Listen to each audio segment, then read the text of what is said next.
Welcome to Hearths of Myths. The history of the earth is written not in ink, but in the scars of the land and the whispers of the water. In the ancient, rain-soaked island of Ireland, before the coming of iron, before the coming of the cross, and long before the encroaching shadows of modern cities, the world was a place of permeable boundaries. It was a time when the mist that rolled off the Atlantic Ocean was not merely weather, but a living, breathing veil separating the mortal realm from the other world. To understand the creature known today as the Leprechaun, one must first forget the caricature. One must strip away the bright green velvet, the plastic buckles, and the cheerful, harmless demeanor of the modern holiday mascot.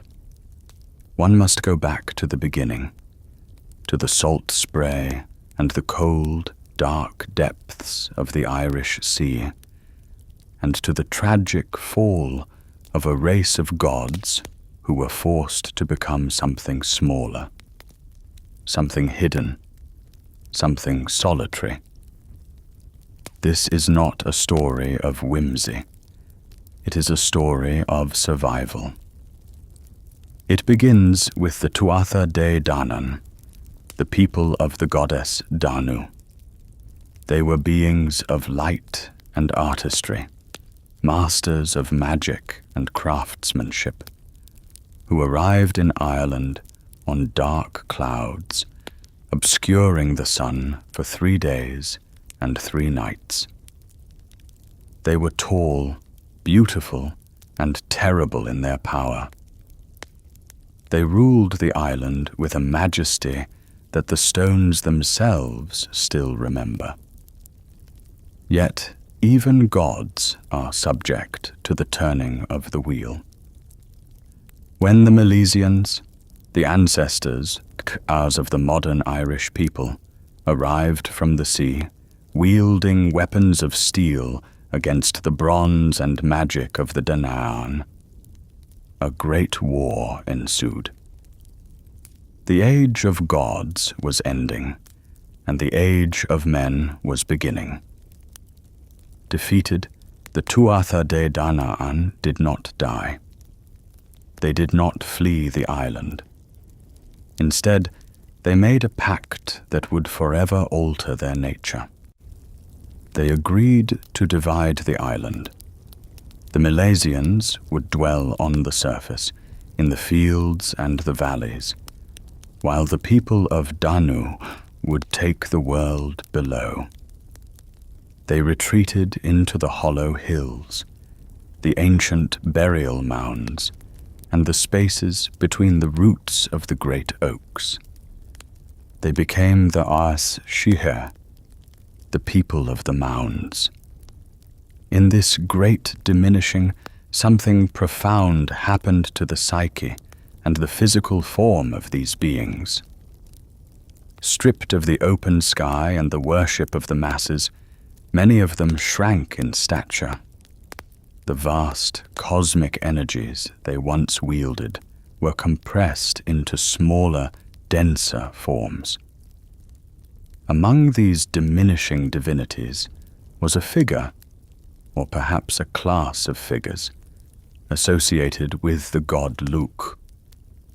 Loch of the long arm, the master of all arts, was a deity of the sun, of kingship, and of ultimate skill.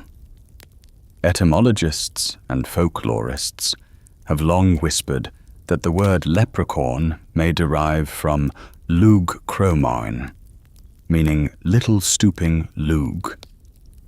It is a haunting image. The glorious sun god bent over a workbench in the twilight of his power, his solar chariot traded for a cobbler's hammer, his infinite domain reduced to the span of a single hedgerow. This theory suggests that the leprechaun is the remnant of fallen majesty, a god who forgot how to rule but never forgot how to create.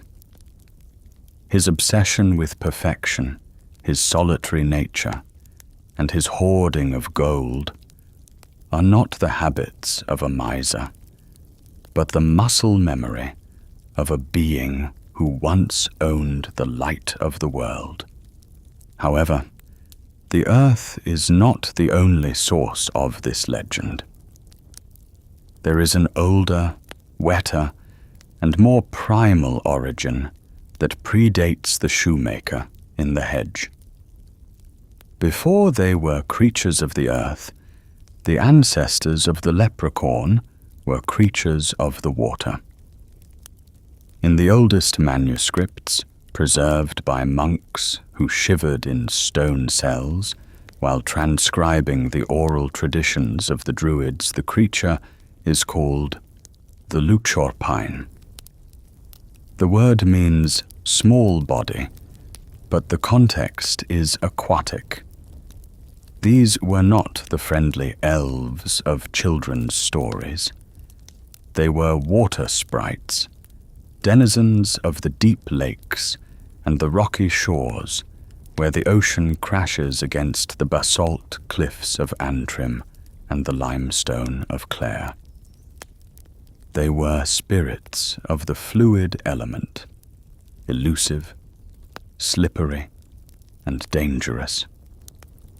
They possessed the power to manipulate the mind, to drag the unwary into the depths, and to grant wishes that always came with a heavy, dripping price. To truly witness the nature of this being, we must turn our gaze to the saga of Fergus mac Léti, the King of Ulster. This tale, preserved in the Echtra Fergus mac Léti, dating back to the 8th century, is the cornerstone of the myth, the primary source that establishes the character of the leprechaun long before he picked up a hammer.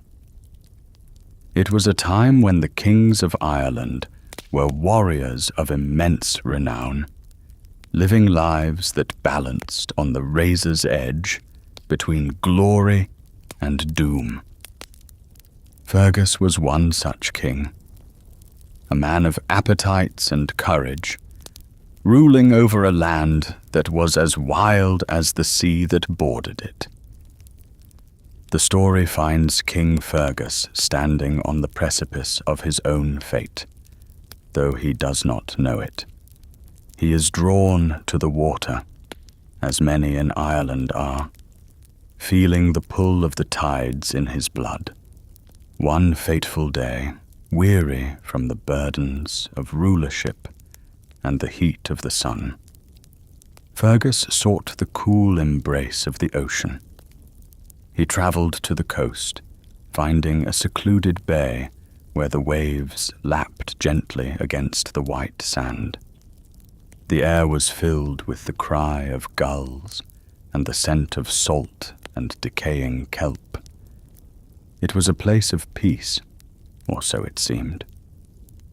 The king stripped off his tunic and his weapons, leaving his iron sword on the dry sand, a symbol of his earthly power that would be of no use to him in the liquid realm he was about to enter. He waded into the water, the cold shock of the Irish Sea invigorating his tired limbs. He swam out until his feet could no longer touch the bottom, floating on his back, staring up at the vast, indifferent blue of the sky. Lulled by the rhythm of the waves, Fergus fell asleep. It is a testament to the fearlessness, or perhaps the foolishness, of ancient kings that he would drift into slumber in the domain of the unknown. He floated there, a speck of mortal flesh suspended over the abyss. And while he slept, the surface of the water remained calm, but the depths began to stir. From the underwater caves, from the forests of kelp that swayed in the dark currents, they came. The Luchorpán. They rose silently, bubbles of air trailing from their lips. They were small, no larger than a human child, but their bodies were knit with the strength of the tides. Their skin was the color of sea foam and wet sand, their eyes large and unblinking, adapted to the gloom of the deep water. They did not look like the kindly shoemakers of later centuries. They were elemental, wild, and predatory in their curiosity. They circled the sleeping king like a school of strange fish. They marveled at his size, at the heavy bones and the thick muscle of a surface dweller. They touched his skin with cold webbed fingers, testing the weight of him. Then, with a silent communication that passed between them without words, they made their decision. They would take him. They would drag this giant of the land down into their world, perhaps as a trophy, perhaps as a plaything, or perhaps to feed the dark things that dwelt in the crushing pressure of the trench. They moved in unison, grabbing Fergus by his arms and legs. Their grip was like iron, disproportionate to their size. They began to tow him, moving him not toward the shore, but out toward the open ocean, toward the deep drop-off where the water turns from blue to black. The sensation of movement, or perhaps the coldness of their touch, roused Fergus from his slumber.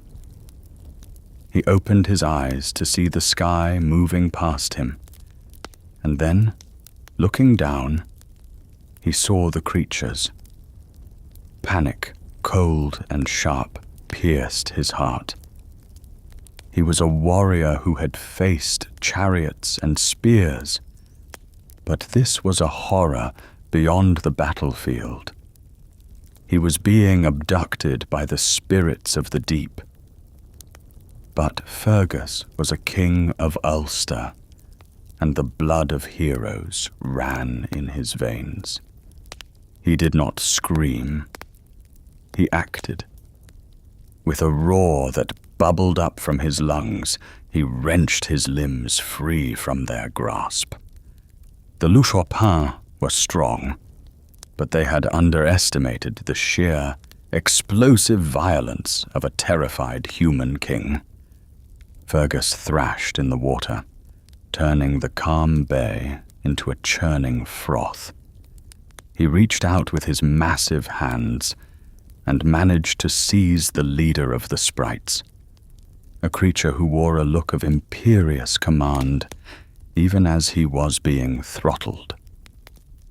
Fergus gripped him tight, his knuckles white, ignoring the slippery texture of the sprite's skin.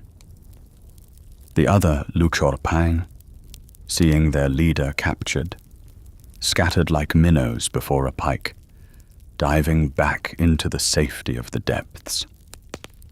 Fergus was alone with his captive. He turned and swam for the shore, his heart hammering against his ribs like a trapped bird. He dragged the struggling sprite onto the sand, throwing him down and pinning him beneath his dripping, heaving chest. "Life for life!" Fergus gasped, the salt water burning his throat. He held the sprite down, demanding ransom for his freedom.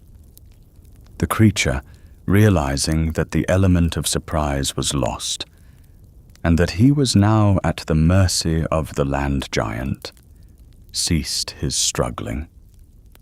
He looked up at Fergus with eyes that held the wisdom of the ocean, ancient and calculating. This was the moment of the first bargain, the primal transaction that would set the rules for all future interactions between humans and the solitary fairies. The sprite did not offer gold. That obsession would come later. He offered power. He offered the ability to transcend the limitations of the human form. "Grant me my freedom," the sprite whispered, his voice sounding like the hiss of water over stones, "and I will grant you 3 wishes." Fergus, his mind still racing, considered the offer. He looked at the vast ocean that had almost claimed him.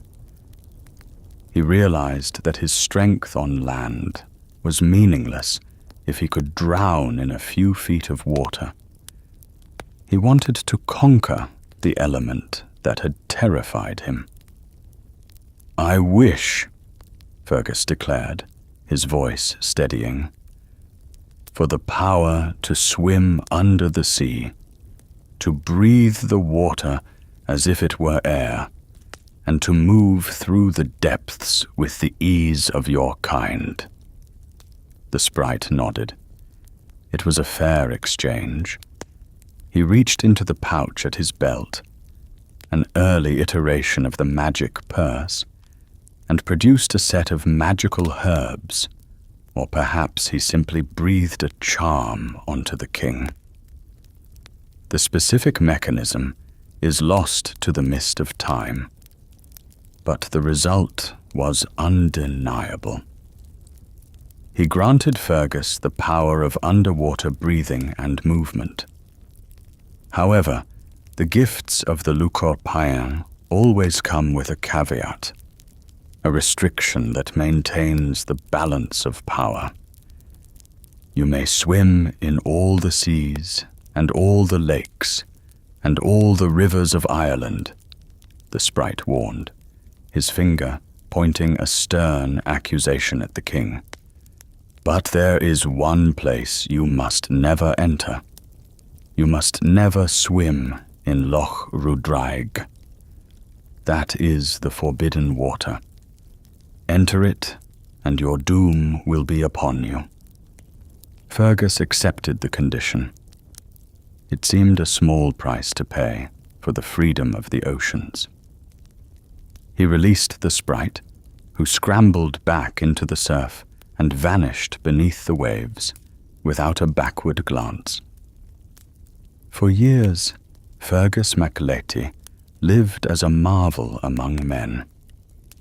He explored the sunken ruins of the coast.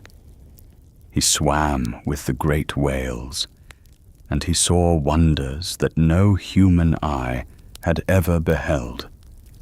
He felt the freedom of the 3 dimensions of the water, a king of 2 realms. But the guise, the taboo, gnawed at him. The nature of a prohibition is that it makes the forbidden thing the only thing that matters. Loch Rudraig, a dark and brooding lake in his own territory, called to him. It whispered to him in his dreams. Why was it forbidden? What treasure or terror did it hold that the water sprite wished to keep from him? Hubris, the fatal flaw of all Greek and Celtic heroes, eventually won out. One grey, overcast day, Fergus travelled to the shores of Loch Rudraig. He told himself he would only look, only dip a toe in. But the water was still and mirrored the leaden sky. He stripped off his clothes and dived in. The magic held. He could breathe. He swam down into the gloom, feeling a thrill of transgression. But as he reached the bottom of the loch, the water grew cold, colder than the deepest ocean. And then he saw it. It was not a treasure. It was the Muirdris, a sea monster of such grotesque and terrifying proportions that the mind reeled to comprehend it. It was a beast of tentacles and teeth, capable of expanding and contracting like a beating heart of pure nightmare. The creature turned its gaze upon Fergus. The sheer horror of its visage was a weapon in itself. It did not need to bite him. It only needed to be seen. The face of the monster was so twisted, so alien to the natural order, that when Fergus looked upon it, his own face was contorted in a sympathetic reflex. His mouth twisted permanently to one simul, his eyes bulged, and his hair turned stark white in a single instant. The terror broke his mind. He fled, kicking wildly for the surface, the silent laughter of the Luchorpán echoing in his memory. He had been warned. Fergus emerged from the lake, a broken man. He returned to his court, but his people gasped when they saw him. In ancient Irish law, a king had to be physically perfect. A blemished man could not rule. His deformity meant the end of his kingship. But his subjects loved him, and so they conspired to hide the truth from him. They removed all mirrors from the palace. They banished anyone who might speak of his twisted face. For 7 years, Fergus ruled in ignorance of his own ruin, a king living in a constructed reality, protected by lies. The tragedy of Fergus mac Léti serves as the foundational text for understanding the leprechaun, because it establishes the creature's immense power and its dangerous nature. This was not a being to be trifled with. It was a keeper of boundaries, a granter of wishes that carried the weight of a curse. As the centuries ground on, the Luchorpán began to migrate from the water to the land. Perhaps the receding sea levels or the changing spiritual landscape pushed them inland. They traded the seaweed forests for the roots of the hawthorn and the blackthorn. They traded the silence of the deep for the quiet of the glen. This transition from water spirit to earth spirit is crucial. It represents the grounding of the myth. The elusive, slippery nature of the water sprite was retained in the leprechaun's ability to vanish in the blink of an eye.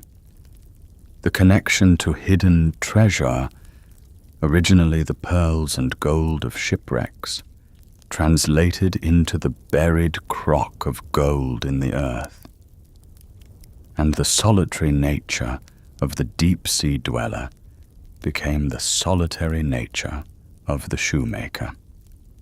The leprechaun became a solitary fairy, a classification that sets him apart from the trooping fairies who dance in rings and steal human children. He does not dance. He does not sing in choirs. He works. The evolution of the name itself tells the story of this migration. From Luchorpán, small body, to Luchorpán, and finally to the anglicized leprechaun. The entity was reshaped by the tongues of generations. By the time the oral traditions began to crystallize into the folklore of the 18th and 19th centuries, the aquatic origin had largely been forgotten by the common people, surviving only in the dusty manuscripts of scholars. The creature had fully integrated into the pastoral landscape of rural Ireland. He had become the genius lochi of the hedgerow, the spirit of the hidden wealth of the land. But even as he took up the hammer and the leather apron, the leprechaun retained the aura of the Tuatha Dé Danann. He was not merely a fantastical beast. He was a fallen aristocrat of the spirit world.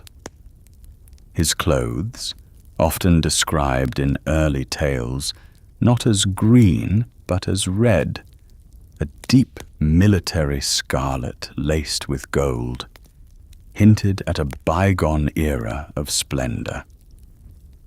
He wore the cocked hat of a gentleman, not the floppy cap of a garden gnome. He smoked a pipe, a habit that bridged the gap between the meditative and the mundane. He was a creature of contradictions, a solitary introvert who possessed immense wealth, a trickster who was bound by rigid laws of conduct, a supernatural being who engaged in the most mundane of human labors, the mending of shoes. Why shoes? This is the question that haunts the folklore. Why would a being of magic spend eternity tapping away at the heels of tiny boots? The answer lies in the sociology of the fairy world. The trooping fairies, the high court of the Léti, spend their nights in endless revelry. They dance the Rins Fada until the moon sets. They hunt through the skies on phantom horses. They are creatures of motion and excess. Such a lifestyle takes a toll on their attire. They wear out their shoes. The leprechaun, the outcast, the solitary cynic, became the designated craftsman for the frivolous court. He is the indispensable worker ant in a colony of butterflies. He mends the dancing shoes of the gods. This role gives him a unique status. He is apart from them, yet essential to them. He holds the keys to their mobility. And perhaps, in the rhythmic tick-tack of his hammer, he finds a meditation that keeps the memories of the old wars and the lost oceans at bay. The landscape of Ireland itself seems to conspire to hide him. The patchwork of small fields, divided by dry stone walls and thick, unruly hedges, provides the perfect habitat for a creature who wishes to remain unseen. The gorse bushes, blazing with yellow flowers that smell of coconut and vanilla, offer a thorny sanctuary. The ancient ring forts, the remains of Iron Age farmsteads, are his citadels. To walk the Irish countryside is to walk through his living room. Every shadow under a dock leaf, every sudden rustle in the fern could be him. As we conclude this first leg of our journey into the myth, we leave behind the waterlogged tragedy of King Fergus and stand on the solid, mossy earth of the Irish interior. We have established that the leprechaun is no mere invention of a greeting card company. He is a composite of the fallen sun god Lugh and the dangerous water spirits of the Atlantic. He carries the DNA of the Tuatha Dé Danann in his small frame. He is ancient, he is powerful, and he is watching. The water has dried from his skin, replaced by the dust of the road and the stain of walnut juice. He has traded the vastness of the ocean for the intimacy of the shoe bench. But the danger remains. The trickster spirit that outwitted a king is still there, waiting for the next greedy hand to reach for him. In the silence of the twilight, if you listen closely, you might hear it. Not the roar of the sea, but a sharper, more rhythmic sound. The sound of a tiny hammer striking a tiny nail. The solitary watcher is at work, and he does not like to be disturbed. The rhythm of that hammer, the lonely tick-tack echoing against the grey stones of a ruined abbey, or the gnarled roots of a blackthorn tree, serves as the heartbeat of a hidden civilization. It is a sound that defines a boundary, a sonic fence that separates the mundane world of human agriculture from the twilight realm of the Shidhi. But to understand the creature wielding the hammer, one must first understand the society from which he has exiled himself. The world of the Irish fairies is not a monolith. It is a complex, stratified hierarchy, as rigid and codified as any human court of the Middle Ages. The great poet and mystic W.B. Yeats, who spent his life collecting the whispers of the Galway's peasants, drew a sharp, defining line through the spirit world. On one side, he placed the trooping fairies, the sluagh. On the other, the solitary fairies. The trooping fairies are the aristocrats of the other world. They are the beings who ride in glittering cavalcades across the night scamta, their horses shod with silver, their bridles ringing with bells that sound like falling rain. They are the beautiful, dangerous socialites who dance in the raths and ring forts, swirling in circles that defy the passage of time. They are communal, collective, and often cruel in their beauty. They steal brides, they abduct children, and they feast in halls lit by phosphorescent moss. They are the good people, the Dawan Shudi, and they are never alone. Their power lies in their numbers, in their collective enchantment that can turn a withered leaf into gold or a few hours into a century. But the leprechaun stands apart. He is the ultimate Aonaran, the solitary one. He does not ride in the hunt. He does not dance in the ring. While the trooping fairies are characterized by their frivolity and their eternal leisure, the leprechaun is defined by his industry. He is the only fairy who has a job. This distinction is profound. In a universe of magic, where a thought can manifest a feast, why does one class of being choose to work with his hands? Why does he sweat over leather and wax? It suggests a penance, or perhaps a purpose that is older than the dancing courts. He is the pragmatist in a world of dreamers. He is the grounding wire for the chaotic energy of the Shidea. The nature of his solitude is not merely a lifestyle choice. It is an ontological state. He is often found in the wildest, most overgrown corners of the field, the corners that the farmer cannot plough, the tangle of briars where the fox hides. This physical isolation mirrors his spiritual isolation. He is a curmudgeon, a cynic, a being who has seen the rise and fall of gods and men, and found them both wanting.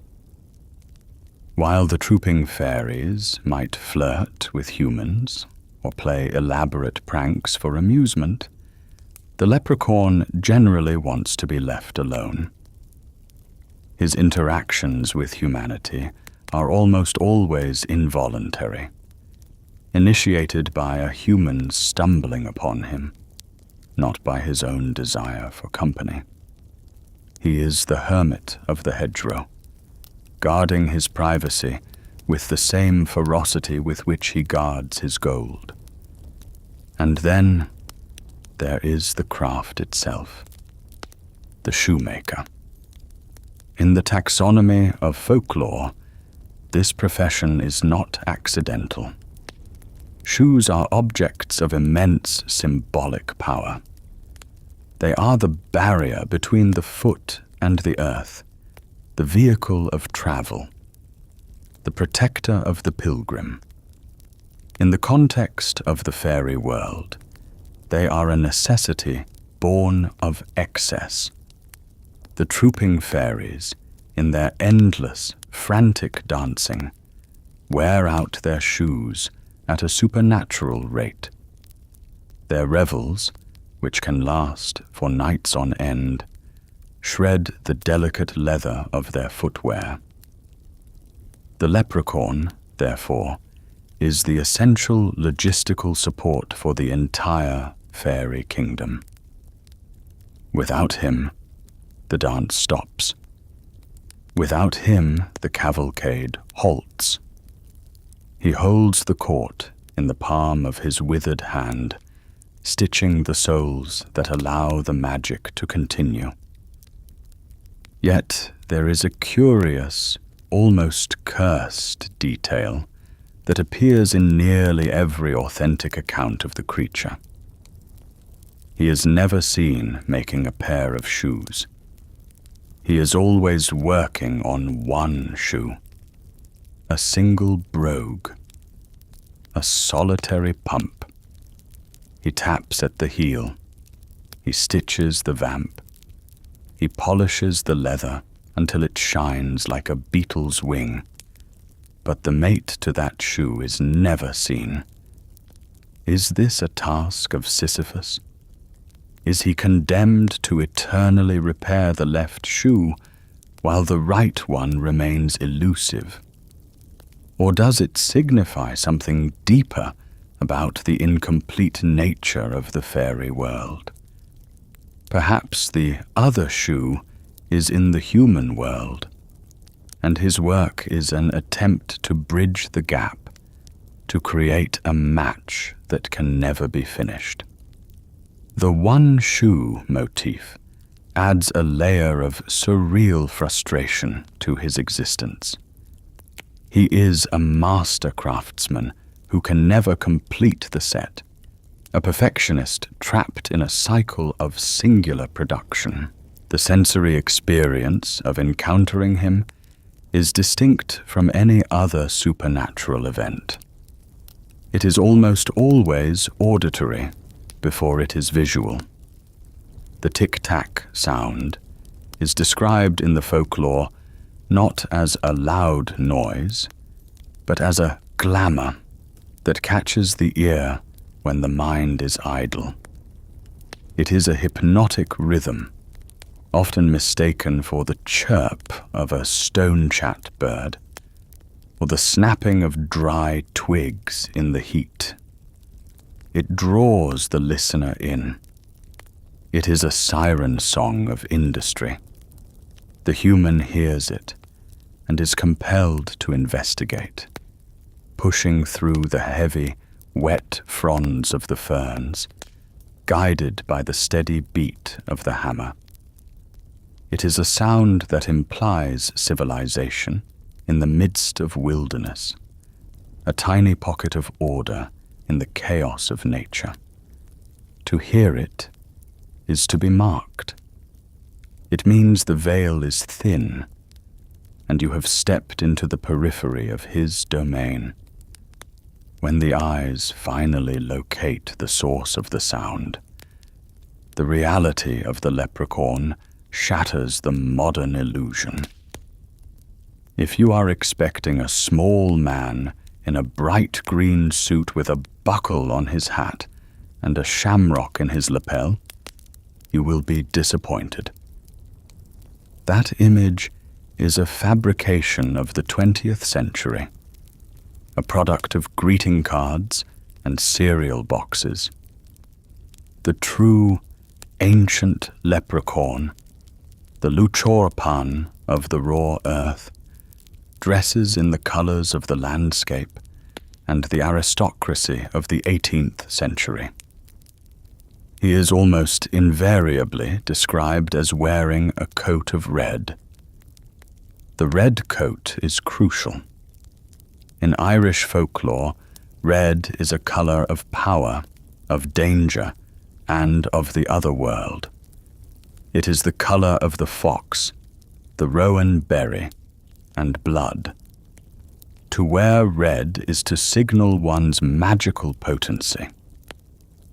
The leprechaun's coat is often described as being made of fine, military-grade wool, laced with gold braid, but faded and dusty, as if it has been worn for centuries without washing. He looks like a miniature, withered general of a forgotten army. He wears a cocked hat, a tricorn, perched upon a head that is often described as large for his body. Beneath the hat, his face is not the cherubic, smiling face of a cartoon. It is the face of an old, old man. It is wrinkled like a dried apple, weather-beaten, tanned by 1,000 years of sun and wind. His eyes are sharp, beady, and piercing, often hidden behind a pair of thick, horn-rimmed spectacles. He wears an apron of leather, stained with wax and grease, the uniform of his trade. His breeches are buckskin, his stockings are blue or grey, and on his feet, the irony of the shoemaker, he wears shoes that are functional, sturdy, and adorned with large silver buckles. He is a figure of faded elegance, a shabby, genteel spirit who maintains the dress code of a bygone era, even while sitting in a ditch. This attire suggests that he is not a creature of the wild, in the same way a satyr or a wood elf might be. He is a creature of culture, of civilization, who has been displaced. He carries the memory of the manor house and the officers' mess into the undergrowth. There are regional variations to this appearance, subtle shifts in fashion that act as a geography of the myth. The leprechaun of Tipperary is said to wear a red jacket cut in an antique military style, suggesting a connection to the turbulent history of that county. The leprechaun of Kerry, a wilder and more mountainous region, is sometimes described as wearing a green jacket, but even then, it is not the emerald green of modern branding. It is a frieze coat, a rough, grey-green wool that blends perfectly with the lichen-covered rocks of the Atlantic coast. The leprechaun of Monaghan might wear a swallowtail coat and a high conical hat. These variations are not contradictions. They are evidence of the creature's adaptability. He mirrors the people of the land he inhabits. He is a mimic of human history, freezing the fashion of a specific century and wearing it as a uniform of his immortality. But beneath the coat and the hat, there is the body itself. The small body. He is diminutive, usually described as being about 2 or 3 feet tall. This size is deceptive. It is not the frailty of a child, but the compression of a diamond. He is dense with magic. His physical strength is shocking to those who try to capture him. He is wiry, agile, and capable of bursts of speed that defy physics. He is often described as being somewhat stooped or hunchbacked, a physical manifestation of his Luchorpán etymology, the stooping Luch. This posture is born of centuries of bending over the last, peering at the tiny stitches in the gloom of the hedgerow. It is the posture of labor, of focus, of a being who is perpetually looking down at his work, ignoring the wide world above his head. He smokes. This is another detail that grounds him in a strange reality. He is often seen with a dudeen, a short-stemmed clay pipe, clenched between his teeth. The smoke from this pipe is sometimes mistaken for the morning mist or the pollen rising from the grass. The tobacco he smokes is of unknown origin. Some say it is dried herbs, coltsfoot or yarrow, while others claim he steals it from the pockets of sleeping farmers. The pipe adds to his contemplative, cynical air. He is a philosopher of the ditch, puffing away on his pipe, thinking thoughts that are too heavy for human minds to carry. He drinks, too. But unlike his cousin the Clurichaun, who is defined by his drunkenness, the leprechaun's drinking is part of his solitary pleasure. He carries a small flask or a pitcher of beer, endlessly replenishing, from which he takes pulls to wet his whistle while he works. He is not a party drinker. He is a functional drinker. He drinks to soothe the rheumatism in his ancient joints, to keep the damp of the Irish earth from settling into his bones. He drinks to endure. This endurance is the key to his character. The leprechaun is, above all, a survivor. He has survived the coming of Christianity, which rebranded his kind as demons or delusions. He has survived the Great Famine, which silenced the countryside and emptied the villages. He has survived the electrification of rural Ireland, which brought light to the dark corners he calls home. He endures because he is useful, because he is hidden, and because he is rich. The wealth of the leprechaun is the engine that drives the human fascination with him. It is the crock of gold. But before we delve into the mechanics of the gold and the hunt, we must understand why he has it. He is not a banker. He is not a merchant. He is the guardian of the earth's treasure. In ancient times, when the Danes invaded Ireland, they plundered the monasteries and the tombs, gathering vast hoards of gold and silver. But the Danes were driven out, and in their haste they buried their treasure in the earth, intending to return. They never did. The Leprechaun, as the steward of the underground, claimed these abandoned hoards. He is the curator of lost fortunes.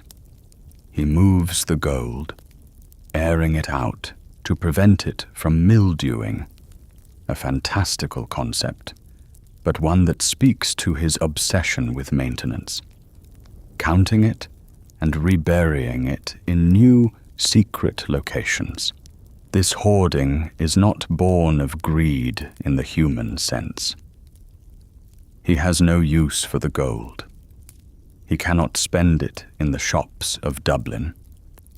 He cannot buy land or titles. To him, the gold is a burden, a responsibility. It is also a trap. He knows that humans desire it above all else. He knows that the glint of the metal makes men foolish, cruel, and desperate. He uses the gold as a weapon, a distraction, a test of character. He guards it not because he loves it, but because it is his duty to keep it from the unworthiness of the surface world. The atmosphere around the Leprechaun is therefore one of tension. He is a creature of high anxiety. He is constantly watching, constantly listening. His head is always cocked to the side, listening for the snap of a twig or the heavy tread of a boot. He lives in a state of perpetual siege. This is why he is grumpy. This is why he is elusive. Imagine living for 1,000 years, knowing that every other sentient being on the planet wants to kidnap you, interrogate you, and rob you. It would make anyone a recluse. It would make anyone bitter. This bitterness is etched into the lines of his face. He is not a merry wanderer of the night like Puck. He is a tired, overworked, underappreciated artisan who just wants to finish his shoe in peace. Yet there is a nobility in his steadfastness. He does not flee the country. He does not fade away. He stays. He stays in the rain, in the mud, in the briars. He stays because he is the memory of the land. He is the witness to the history that humans have forgotten. As the sun begins to set over the purple heather of the Wicklow Mountains, the shadows lengthen, and the world turns grey and indistinct. The birds fall silent, roosting in the trees. The wind dies down. And in that heavy, expectant silence, the sound begins again.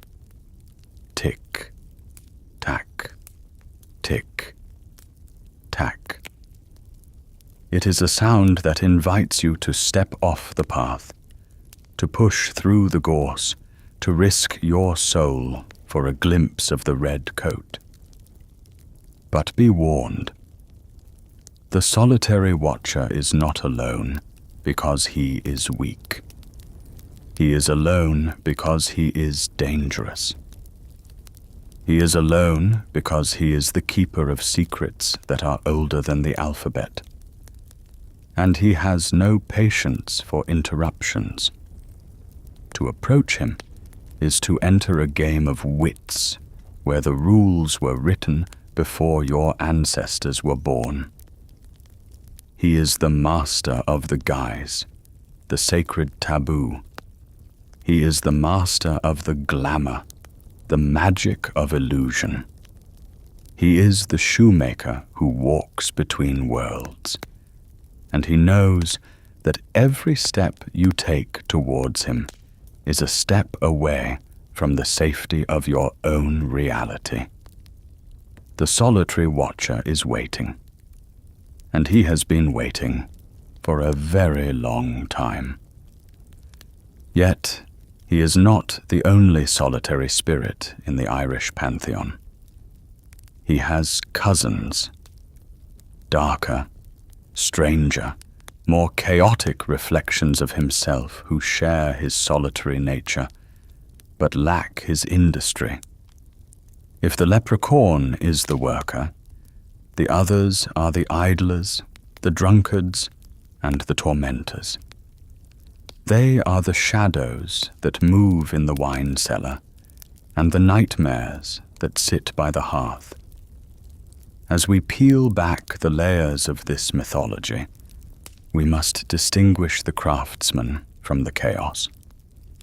We must look into the faces of the Clurichaun and the Far Darrig.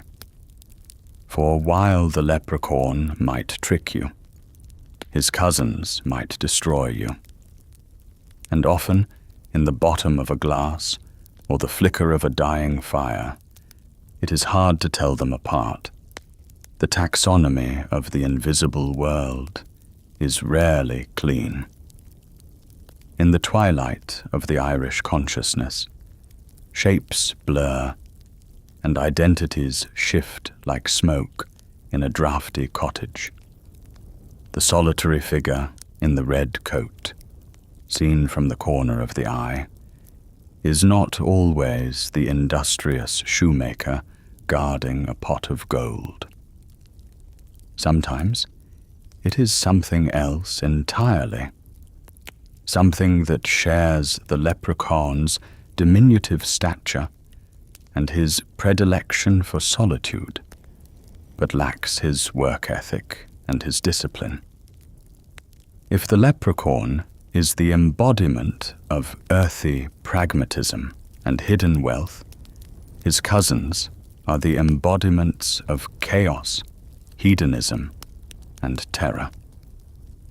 To mistake one for the other is a common error in the modern mind, but to the ancestors who lived by the light of turf fires, the distinction was a matter of survival. We must now descend from the hedgerow into the cellar, and from the cellar into the nightmare, to meet the Clurichaun and the Far Darrig. The Clurichaun is often dismissed by casual folklorists as merely a leprechaun on a spree, a shoemaker who has laid down his hammer to pick up a jug. Even the great Thomas Crofton Croker, whose collections in the early 19th century saved so much of this lore from oblivion, struggled to draw a definitive line between them. But the behavior of the Clurichaun suggests a distinct species, or at least a distinct and permanent state of being. While the leprechaun is defined by production, the Clurichaun is defined by consumption. He is the genius loci of the wine cellar, the spirit of the brewery, the ghost in the whiskey cask. Imagine a being who looks remarkably like the leprechaun. The same wizened face, the same antiquated dress of the 18th century gentleman. He wears the red coat, yes, but look closer. The leprechaun's apron is stained with wax and leather polish. The Clurichaun has no apron. His coat is stained with the purple drip of port wine or the amber splash of whiskey. His silver buckles are often undone, his stockings sagging, his hat askew. He does not carry a hammer. He carries a jug, and he is never, ever working. The Clurichaun is a parasite of the wealthy. While the leprechaun hoards his own gold, the Clurichaun spends his immortality drinking yours. He takes up residence in the cellars of great houses, in the back rooms of country pubs, or in the pantries of those who keep a well-stocked larder. He is the noise you hear in the basement when the house should be asleep. He is the inexplicable leak in the barrel.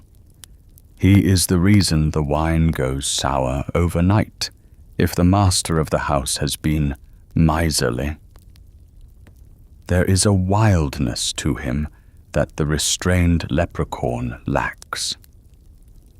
The leprechaun is a creature of the earth. The Clurichaun is a creature of the vine. In the folklore of County Cork, he is described not just as a drinker, but as a rider. When he is not draining the casks, he ascends to the surface to torment the animals.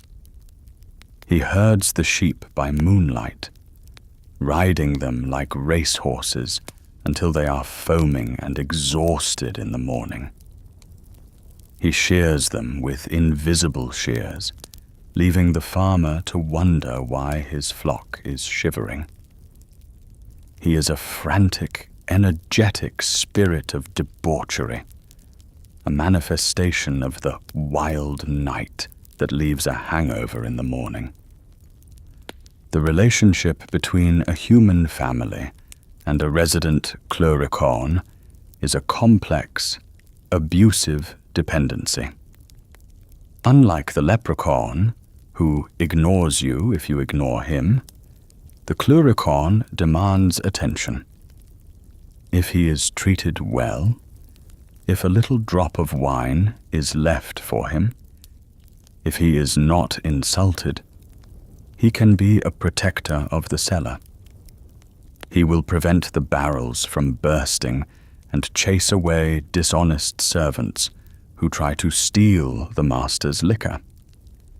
But if he is angered, he becomes a poltergeist of the pantry. He will smash bottles, spoil the meat, and make a racket that drives the family to the brink of madness. There is a famous narrative, retold in various forms across the south of Ireland, that illustrates the inescapable nature of this cousin. It is the story of a man, let us call him Little Wild Bean, or simply the master of the house, who was plagued by a Clurichaun. This spirit had turned the man's life into a misery. The cellar was a disaster zone of broken glass and spilled ale. The sheep were ridden to near death every night. The noise in the walls was unbearable. The family, desperate for peace, decided to move. They would leave their ancestral home, pack up their belongings, and flee to a new county, leaving the spirit behind in the empty shell of the house. The day of the move arrived. The cart was loaded high with furniture, pots, pans, and bedding. The family, exhausted but hopeful, began the long trudge down the road, looking back one last time at the haunted house they were escaping. The man, walking beside his horse, felt a moment of relief. "Goodbye to the ghost," he muttered. "Goodbye to the noise." Just then, from inside a large churn or a cask tied to the top of the wagon, a small, shrill voice piped up. "Here we go, master! We're off to a new start, aren't we?" The man froze. He looked up. There, popping his head out of the churn, was the Clurichaun, wearing his little red nightcap, grinning with malicious delight. He had packed himself along with the furniture. He was not haunting the house. He was haunting the family. The realization that the spirit was mobile, that you could not outrun your own demons, crushed the man. In many versions of the tale, the man simply turns the cart around and goes back home. If he is with us there, and with us here, the man sighs, we might as well be where the rent is paid. This story differentiates the Clurichaun sharply from the Leprechaun. The Leprechaun is bound to a location, a specific field, a specific fort, a specific tree. If you leave his field, you leave his influence. The Clurichaun is bound to the vice, to the supply, and to the people who provide it. He is a cautionary tale about the permanence of bad habits. He is the shadow in the bottle that follows the drinker wherever he goes. But if the Clurichaun is the drunkard of the family, the next cousin is the psychopath. We must tread carefully now, for we are approaching the Fir Dearg, the Far Darrig, the Red Man. If you see a small man in a red coat and he is hammering a shoe, you might get 3 wishes.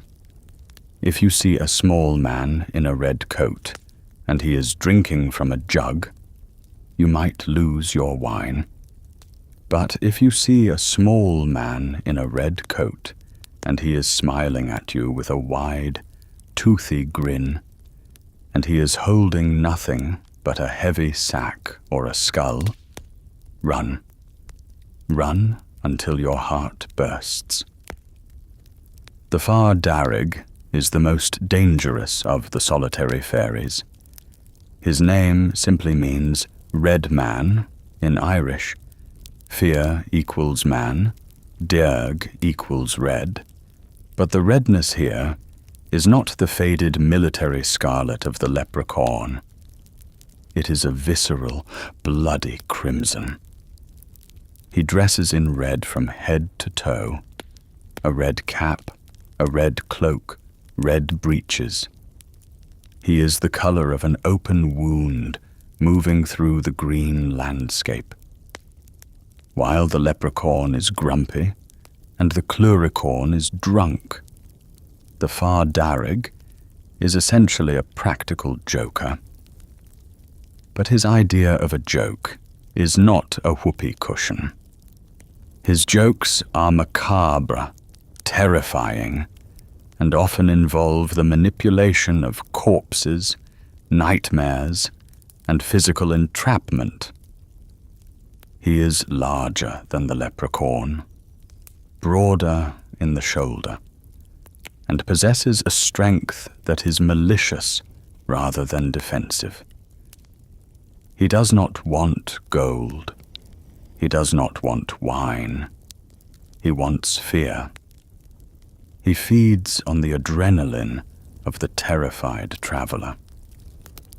He is often associated with the puka, the shape-shifting spirit. But the Far Darrig does not change his shape. He relies on psychological horror.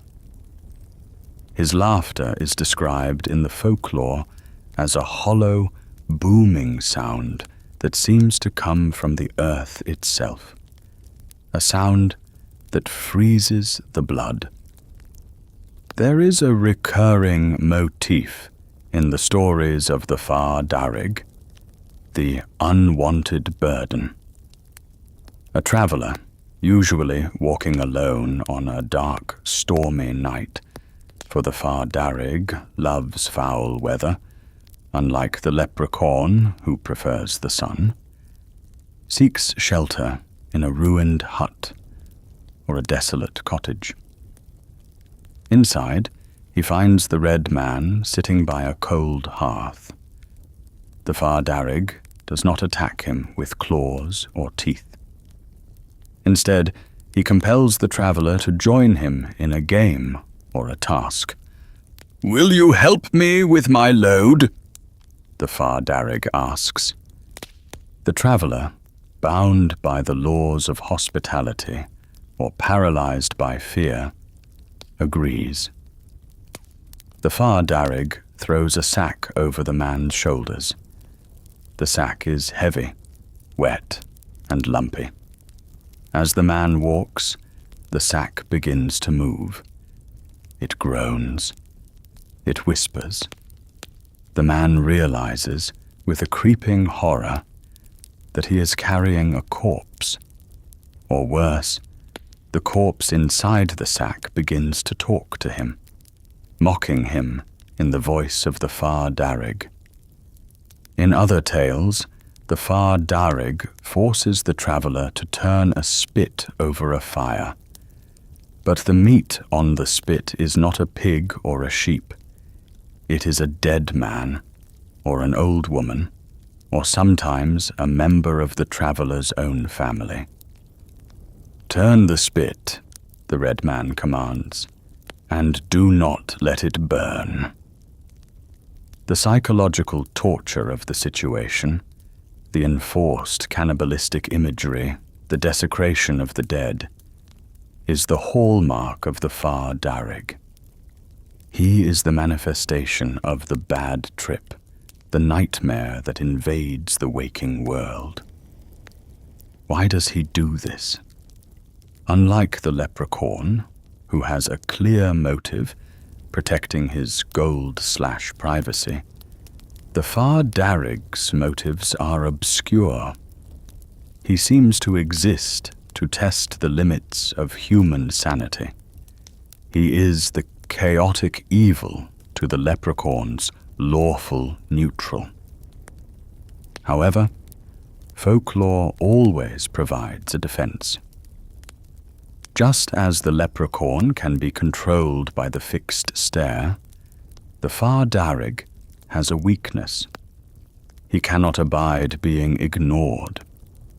If a human can maintain their composure, if they can refuse to be terrified, if they can play along with the joke without screaming, the Far Darrig loses his power. He is a bully who thrives on the reaction. In some stories, a brave man who politely declines the corpse or turns the spit without flinching is rewarded with luck, but it is a dark, perilous luck. The Far Darrig also has the power to manipulate the dreamscape. He is responsible for the nightmare pressure, the sensation of a heavy weight sitting on the chest during sleep, similar to the succubus or the old hag in other cultures. He brings the red dreams, visions of battle and slaughter that leave the sleeper exhausted and terrified upon waking. He is the anxiety of the ancient world made flesh, the fear of what lies in the dark corners of the mind. Completing this triad of solitary figures is a distant, sadder relation. The Fia Gorta, the man of hunger. While the Leprechaun represents the hidden wealth of the land, the gold in the crock, the Fia Gorta represents the failure of the land. He is an emaciated, phantom figure who wanders Ireland in times of famine. He carries an alms bowl and begs for a crust of bread. He is the grass eater, the spectre of starvation. He is mentioned here to provide contrast. The leprechaun is the fantasy of plenty, the gold, the endless shoes, the busy work. The fear. Gorta is the reality of poverty. The Far Darrig is the reality of fear. The Clurichaun is the escape through intoxication. Together, these beings form a complete psychological map of the rural Irish experience. They are not merely monsters. They are externalizations of human conditions. The leprechaun is the desire for security and the virtue of work. The Clurichaun is the desire for release and the vice of addiction. The Far Darrig is the fear of death and the unknown. They are cousins in blood, perhaps, but they are siblings in the human psyche. It is easy to see why the modern world collapsed them all into one figure. It is easier to sell a cereal box with a smiling, slightly mischievous, slightly magical little man than it is to explain the nuances of the drunkard in the cellar or the corpse carrier in the ruin. The generic leprechaun of the 20th century absorbed the redness of the Far Darrig's coat before it turned green, the drunkenness of the Clurichaun, and the shoemaking of the Luchorpán. He became a hybrid, a safe, sanitized version of a complex ecosystem of spirits. But if you go back to the source, to the oral traditions collected by Yeats and Lady Wilde, the distinctions are sharp and bloody. You do not want to meet the Far Darrig. You do not want to host the Clurichaun. You want the leprechaun. You want him because he is the only one who has something you can take. He is the only one who operates on a transactional basis. The Clurichaun takes your wine. The Far Darrig takes your peace of mind. The leprechaun, if you are clever, gives you gold. This brings us to the central conflict of the myth. The economics of the Shidhe. The reason why grown men would chase a 2-foot-tall being through a muddy field. The reason why the leprechaun is the most hunted creature in the other world. It is not about shoes. It is not about cultural heritage. It is about the crock of gold. But the gold of the fairies is not like the gold of men. It follows a different set of physical and metaphysical laws. It is a currency that can buy a kingdom or turn into a handful of dry leaves in your pocket. As we prepare to enter the next phase of our saga, the capture, we must understand what is at stake. The leprechaun is not just guarding metal. He is guarding the luck of the earth. And to take it from him requires more than just a fast hand. It requires a knowledge of the rules, the ancient laws of the stare, the binding power of the human eye. The moment you look away, the moment you blink, the contract is broken and the gold is gone. The cousins of chaos may haunt the night, but the leprechaun owns the twilight, and he is waiting for you to make a mistake. He is waiting for you to listen to the wind, to the rustle of the leaves, to the Clurichaun's song, and to forget for just 1 second to keep your eyes on the red coat.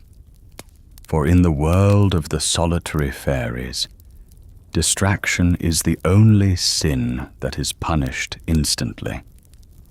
The geography of the Irish imagination is mapped not by rivers and mountains, but by the location of hidden wealth.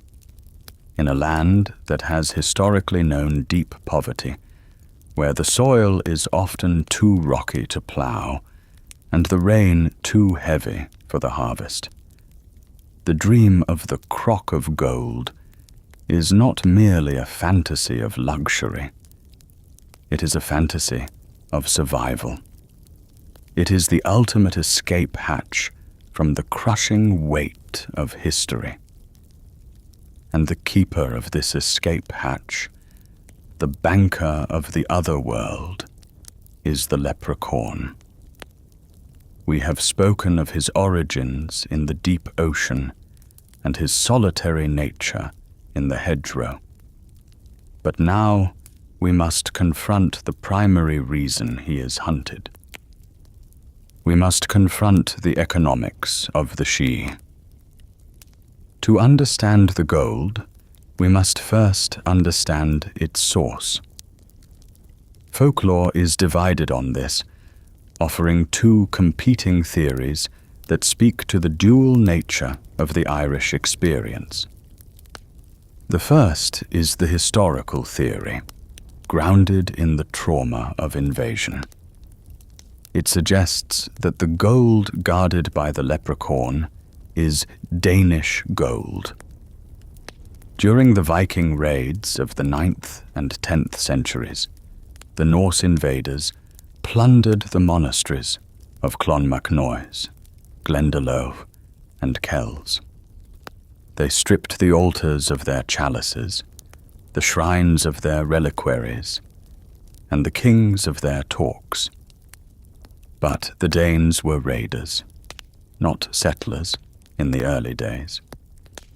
They could not carry everything back across the sea in their longships. So they buried their hoards in the earth, marking the spots with secret signs: a white stone, a twisted tree, a peculiar arrangement of rocks, intending to return. But many died in battle or were driven out by the High King, Brian Boru. The gold remained. The leprechaun, as the genius of the soil, the spirit that inhabits the root systems of the island, inherited these abandoned fortunes. In this version, the gold is blood-stained, heavy with the history of violence and sacrilege. It is cursed not by magic, but by the sins of the men who stole it. The second theory is more metaphysical.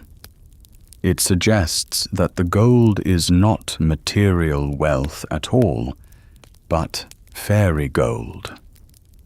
This substance operates according to the laws of the other world, not the laws of the market. It is the distilled essence of the sun, trapped in the earth during the winter months. Or it is the glamour of the sidhe, capable of looking like solid coins one moment and turning into withered leaves, horse dung, or grey dust the next.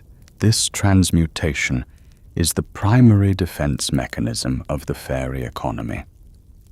The gold exists only as long as the belief in it holds, or as long as the giver intends it to be gold.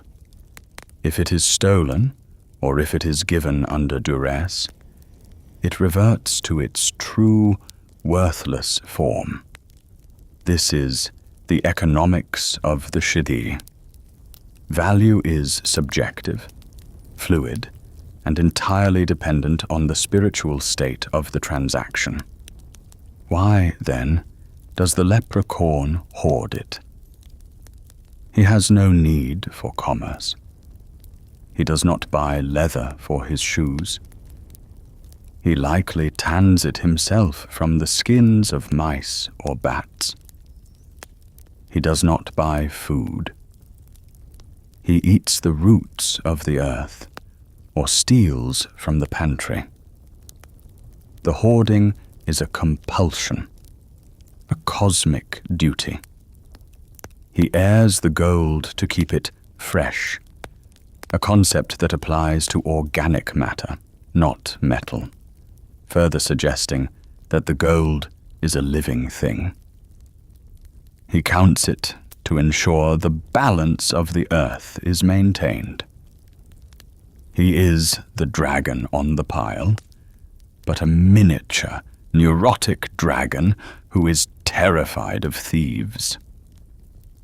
The relationship between the human hunter and the leprechaun is therefore defined by a singular, rigid set of rules. This is not a battle of strength. A full-grown man can easily overpower a 2-foot-tall spirit. It is a battle of will, specifically a battle of focus. The central mechanic of the leprechaun myth, the unbreakable law that governs all interactions, is the power of the fixed stare. The folklore is explicit. You must never take your eyes off him. This rule is not arbitrary. It is rooted in the ancient belief that the human gaze has a binding quality. To look at something is to anchor it in reality. The observer collapses the wave function of the spirit, forcing it to exist in a solid, tangible state. As long as the eye of a mortal is fixed upon the leprechaun, he is trapped in the physical plane. He cannot vanish. He cannot turn invisible. He cannot slip into the blur of the hedgerow. He is a prisoner of your perception. But the moment the connection is broken, the split second of a blink, a glance to the side, a distraction, the anchor is lifted, and he returns to the fluid state of the spirit world. He is gone. This dynamic creates a scene of immense tension. Imagine the hunter creeping through the long grass, guided by the tic-tac of the hammer. He sees the red coat. He lunges. He grabs the creature by the scruff of the neck. Now the clock starts. The man is holding a writhing, cursing, spitting ball of ancient magic. But he cannot look at his feet to see where he is walking. He cannot look at the sky to see if rain is coming. He cannot look at his own hands. He must stare, unblinking, into the wizened, terrifying face of the captive. His eyes must burn with the intensity of his greed. And the leprechaun knows this. He is the master of distraction. He will not fight you with fists. He will fight you with psychology. He will scream that your house is on fire. He will point and shout that a mad bull is charging from behind. He will mimic the voice of your mother calling for help. He will produce a sound so loud, a thunderclap, a banshee scream, that your reflex is to flinch. And in that flinch, in that microsecond of diverted attention, the weight in your hand vanishes. You are left holding a handful of air or a dry dandelion clock. Let us walk through a narrative of such a capture to feel the weight of this psychological duel. Let us imagine a man named Darrig, a tenant farmer in the stony fields of Connemara in the mid-19th century. Darrig is a man who knows the law. He knows the sound. He is not a fool, but he is hungry, and his rent is due. It is a late afternoon in August. The air is thick with the scent of meadowsweet and heat. Darrig is resting by a dry stone wall, wiping the sweat from his brow, when he hears it. Tick, tack, tick, tack. It is distinct, rhythmic, and coming from the far side of a large patch of briars. His heart leaps. He knows what it is. He does not rush. He knows that stealth is the first requirement. He removes his heavy boots so he can walk silently on the grass. He creeps towards the sound, moving as slowly as the shadow of a cloud. He peers over the briars. There, sitting on a small tuft of grass, is the Luchorpán. He is wearing a coat the color of a faded foxglove, a little cocked hat, and he is hammering a tiny silver nail into the heel of a buckled shoe. He is so engrossed in his work that he does not sense the man looming above him. This is the only time the leprechaun is vulnerable, when his own focus on his craft blinds him to the world. Darrig takes a breath. He counts to 3. He lunges. His hands close around the leprechaun's waist. The sensation is shocking. The creature feels incredibly solid, heavy like a sack of lead shot, and vibrates with a low-frequency hum. The leprechaun drops his hammer and lets out a yelp, not of fear, but of annoyance. "Easy now, easy, you big lumbering ox," the leprechaun squeaks, his voice like the grinding of 2 stones. "You'll crush my ribs." Darrig does not loosen his grip. He brings the creature up to his face, locking his eyes onto the beady, spectacled eyes of the captive. "I have you," Darrig says, his voice trembling, "and I'll not let you go until you show me the gold." The leprechaun sighs. He stops, struggling. He adjusts his spectacles with a tiny, claw-like hand. "The gold," he mutters. "Always the gold? Why not ask for a well-made shoe? I'm the best cobbler in Ireland, you know." "The gold," Darrig repeats, his eyes watering from the strain of not blinking. "Show me where it is buried." "Very well," the leprechaun says, his tone suddenly cooperative, almost friendly. "If you insist. It is not far, just over the hill, in the Fort of the Fairies. I buried a crock there 300 years ago. It is full of Spanish doubloons and English guineas, enough to buy your landlord's estate and turn him into your servant." The appeal to vanity. The leprechaun is planting the seed of arrogance. He wants Padraig to think about the future, to daydream, to lose focus on the present. But Padraig holds on. "Lead the way," he commands. "And don't think I'll look away."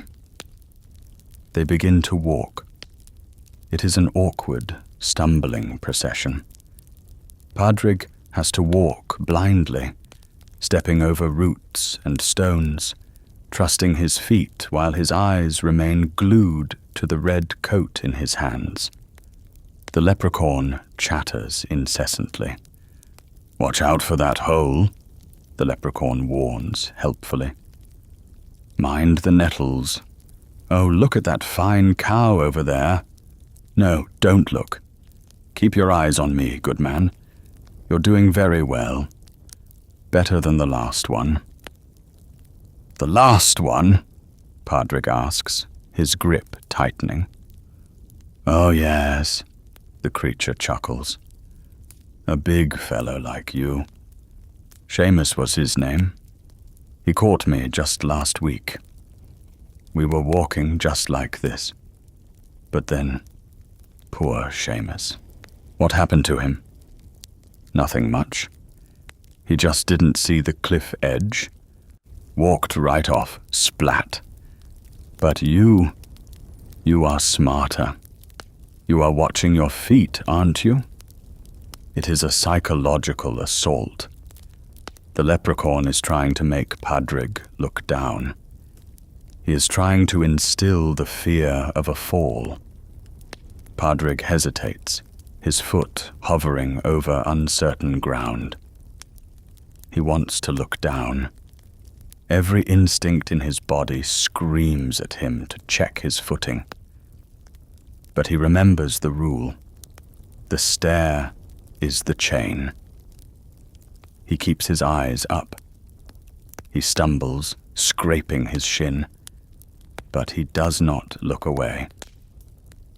"You're a tough one," the leprechaun admits, a note of grudging respect in his voice. "We are almost there. Do you see the old hawthorn tree on the mound? The one with the twisted branches?" "I see it," Padraig says, though he sees it only in his peripheral vision. His central focus is burning a hole in the leprechaun's coat. "The gold is buried under the roots," the leprechaun whispers. "Deep down. You'll need to dig. Do you have a spade?" Padraig curses. He has no spade. He was resting in the field. He has nothing but his bare hands. "No matter," the leprechaun says soothingly. "You can mark the spot. Then you can run home, get your spade, and come back. I'll even wait for you." "You're a liar," Padraig snaps. "If I let you go, you'll vanish." "True," the leprechaun shrugs. "But if you mark the spot, the gold won't move. The gold is heavy. I can't move a crock that size in 5 minutes. Mark the tree, let me go, and the gold is yours." It seems logical. Padraig drags the creature to the tree. He stares at the specific patch of earth between the roots. "Here?" he asks. "Right there," the leprechaun points. "Under that dandelion." Padraig needs a marker. He cannot take his eyes off the creature to find a stone. He reaches into his pocket with one hand, still holding the leprechaun by the collar with the other. He finds a piece of red ribbon he had bought for his daughter at the fair. He ties it around the branch of the hawthorn, keeping his eyes fixed on the captive. It is a difficult maneuver, tying a knot blindly, but he manages it. The red ribbon stands out bright against the dark bark. "There," Padraig says. The tree is marked. Now, swear to me. Swear by the Denu that the gold is there. I swear by the roots and the rock, the leprechaun says solemnly. The gold is under the ribbon. Padraig is triumphant. He has won. He has the location. He has the marker. He does not need the creature anymore. And truth be told, his eyes are burning. His arm is aching, and the presence of the fairy is making his skin crawl. He releases his grip. Go, Padraig says, and leave me to my fortune. The leprechaun does not run. He straightens his coat. He adjusts his hat. He looks at Padraig with a smile that is both ancient and mocking. Good luck with the digging, Padraig. May it bring you everything you deserve.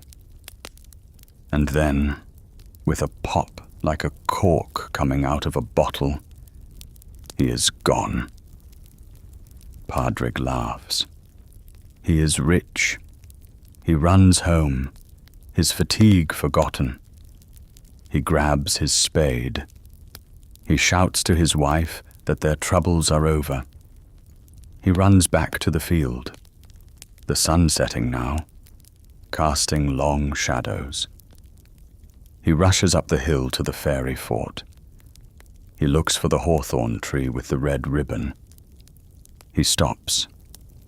The spade falls from his hands. Every tree in the grove has a red ribbon tied to it. Every bush, every thistle, every stalk of ragwort. The entire hill is fluttering with thousands of identical red ribbons. The magic of the leprechaun did not move the gold.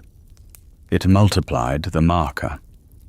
To dig under every ribbon would take 100 years. The gold is safe. The secret is kept.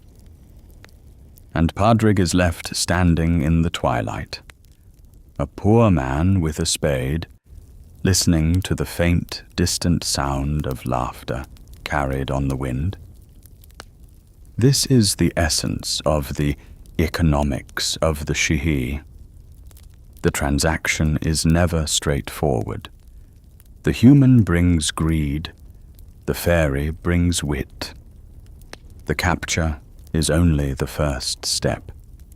The negotiation is where the true battle lies. And even when the contract seems signed, the ribbon tied, the oath sworn, the interpretation of that contract is subject to the logic of the dream, not the logic of the court. The leprechaun's defense mechanism is not a fireball or a curse. It is irony. He punishes greed by granting the wish in a way that makes it worthless. He gives you what you asked for, a marked tree, but he renders it meaningless. This reflects a deep cultural wisdom. Wealth that is not earned, wealth that is taken by force from the earth, is inherently unstable. It is bad money. There are darker stories too. Stories where the man captures the leprechaun and refuses to negotiate. He puts the creature in a box. He takes him home. He locks him in a cage like a bird. In these stories, the gold is never found, but the man's luck turns black. His cows die. His milk sours. His children fall ill with mysterious fevers. The leprechaun in the cage sits silently, staring at his captor, slowly draining the vitality from the house. In the end, the man begs the creature to leave. He opens the cage, and the leprechaun walks out, taking the family's prosperity with him. The lesson is clear. The leprechaun is a part of the ecosystem of the land. He is a keystone species of the spiritual world. You can catch him, you can wrestle him, but you cannot own him. The gold is a lure, a test of character. It sits there in the darkness of the earth, waiting for the worthy. But the worthy are usually those who are content with what they have. As we move from the general rules of the capture to the specific, famous anecdotes that have defined the leprechaun in literature, we will see these themes played out in different keys. We will see the cleverness of Tom Fitzpatrick, the foolishness of the man with the magic purse, and the enduring nature of the trickster. The anthology of tricks awaits, and with it, the realization that in the game of the leprechaun, the house always wins. The fire in the hearth burns low, the turf turning to white ash, and the wind howls down the chimney, carrying the scent of rain and wet stone. It is in this setting, the traditional seilith, or visiting house of rural Ireland, that the true character of the leprechaun is revealed. He is not merely a theoretical construct of mythology. He is the protagonist of 1,000 specific, localized dramas. These are the stories that were told to explain why a grandfather died poor despite finding a pot of gold, or why a certain field is never ploughed. They are the anthology of tricks, a collection of narratives that serve as case law for the interactions between the mortal and the immortal.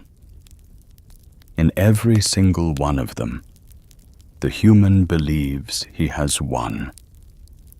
And in every single one of them, he learns the hard way that the logic of the Shidi is a blade that cuts both ways.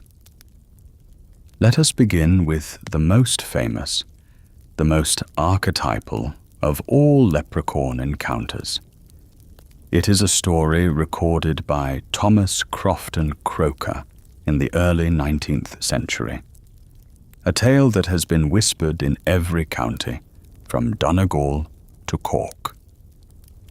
It is the story of Tom Fitzpatrick and the Field of Bollions. Tom was a man of the land, a tenant farmer who knew the weight of a spade and the texture of the soil. He was not a dreamer by nature, but he was a man who felt the pinch of poverty. One bright Sunday morning, while the rest of the village was at mass or idling by the crossroads, Tom was wandering through the fields, his mind on his troubles. The air was still, filled with the droning of bees and the heavy, sweet scent of the gorse. It was the kind of day that feels suspended in time, a thin day. As he walked near a hedge, he heard it, the click-clack, the sound of a tiny hammer driving a tiny tack. Tom stopped. His heart hammered against his ribs. He knew the sound. He crept closer, peering through the leaves of a hazel bush. And there he was, the Luchorpán. He was sitting on a little stool, wearing a red coat with gold lace, a cocked hat, and a leather apron. He was putting a heel piece on a shoe that was no bigger than a man's thumb. A pitcher of beer stood beside him. Tom knew the rules. He knew he had to be quick, and he knew he had to stare. He moved with the stealth of a cat. In one fluid motion, he burst through the hedge and grabbed the little man. The beer pitcher overturned. The leprechaun squealed. "I have you!" Tom shouted, his eyes locked onto the terrified, wrinkled face of the fairy.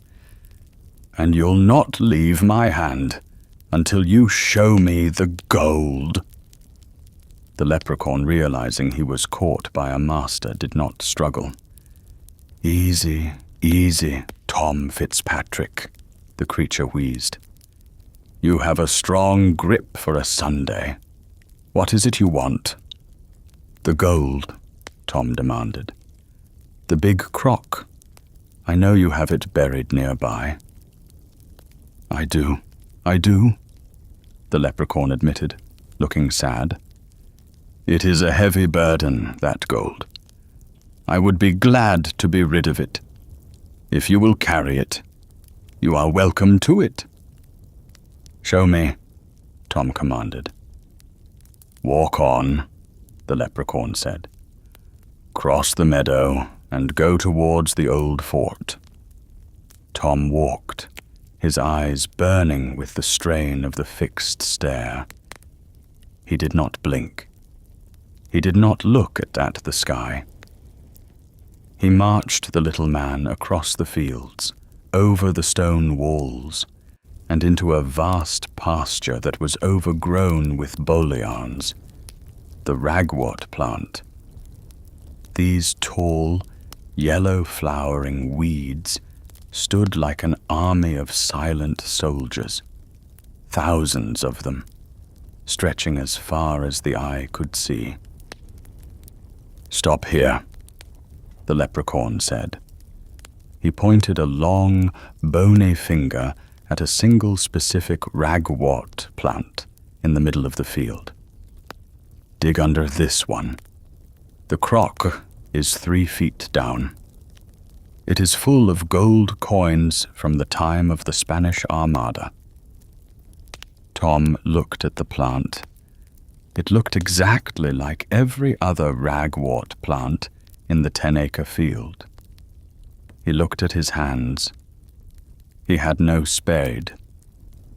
"I need to dig," Tom said, panic rising in his voice. "But I have no spade." "Well," said the leprechaun reasonably, "you can't dig with your fingernails. You must go home and get one." "If I let you go," Tom said suspiciously, "you'll vanish, and I'll never find this spot again. All these weeds look the same." "True," the leprechaun nodded. "So mark it. Tie something to the plant. Then you can find it when you come back." Tom thought this was brilliant. He reached into his pocket and found a bright red garter, a ribbon he used to hold up his stockings.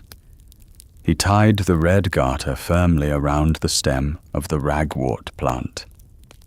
It stood out like a beacon of wealth against the green and yellow of the field. "Now," Tom said, tightening his grip on the fairy one last time, "swear to me, swear by the honor of your kind, that you will not touch this garter. Swear that you will not untie it, nor cut it, nor move it from this plant." The leprechaun raised his right hand. "I swear," he said solemnly. "I will not touch the garter you have tied. I will not remove it. It shall remain on this plant until you return." Satisfied, Tom released him.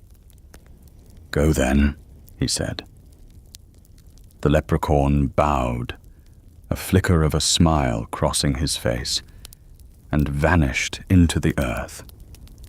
Tom ran. He ran faster than he had ever run in his life. He burst into his cottage, grabbed his best spade, and ignored the questions of his neighbors. He ran back to the field, his mind already spending the fortune. He would buy a new house. He would buy a horse. He would be a gentleman. He reached the edge of the field, breathless, the spade in his hand. He looked out across the sea of ragwort, looking for the flash of red. He saw it. And then he saw another, and another.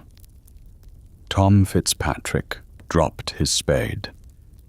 He fell to his knees. Every single ragwort plant in the field, thousands upon thousands of them, had a red garter tied to its stem. The field was a sea of red ribbons fluttering in the breeze.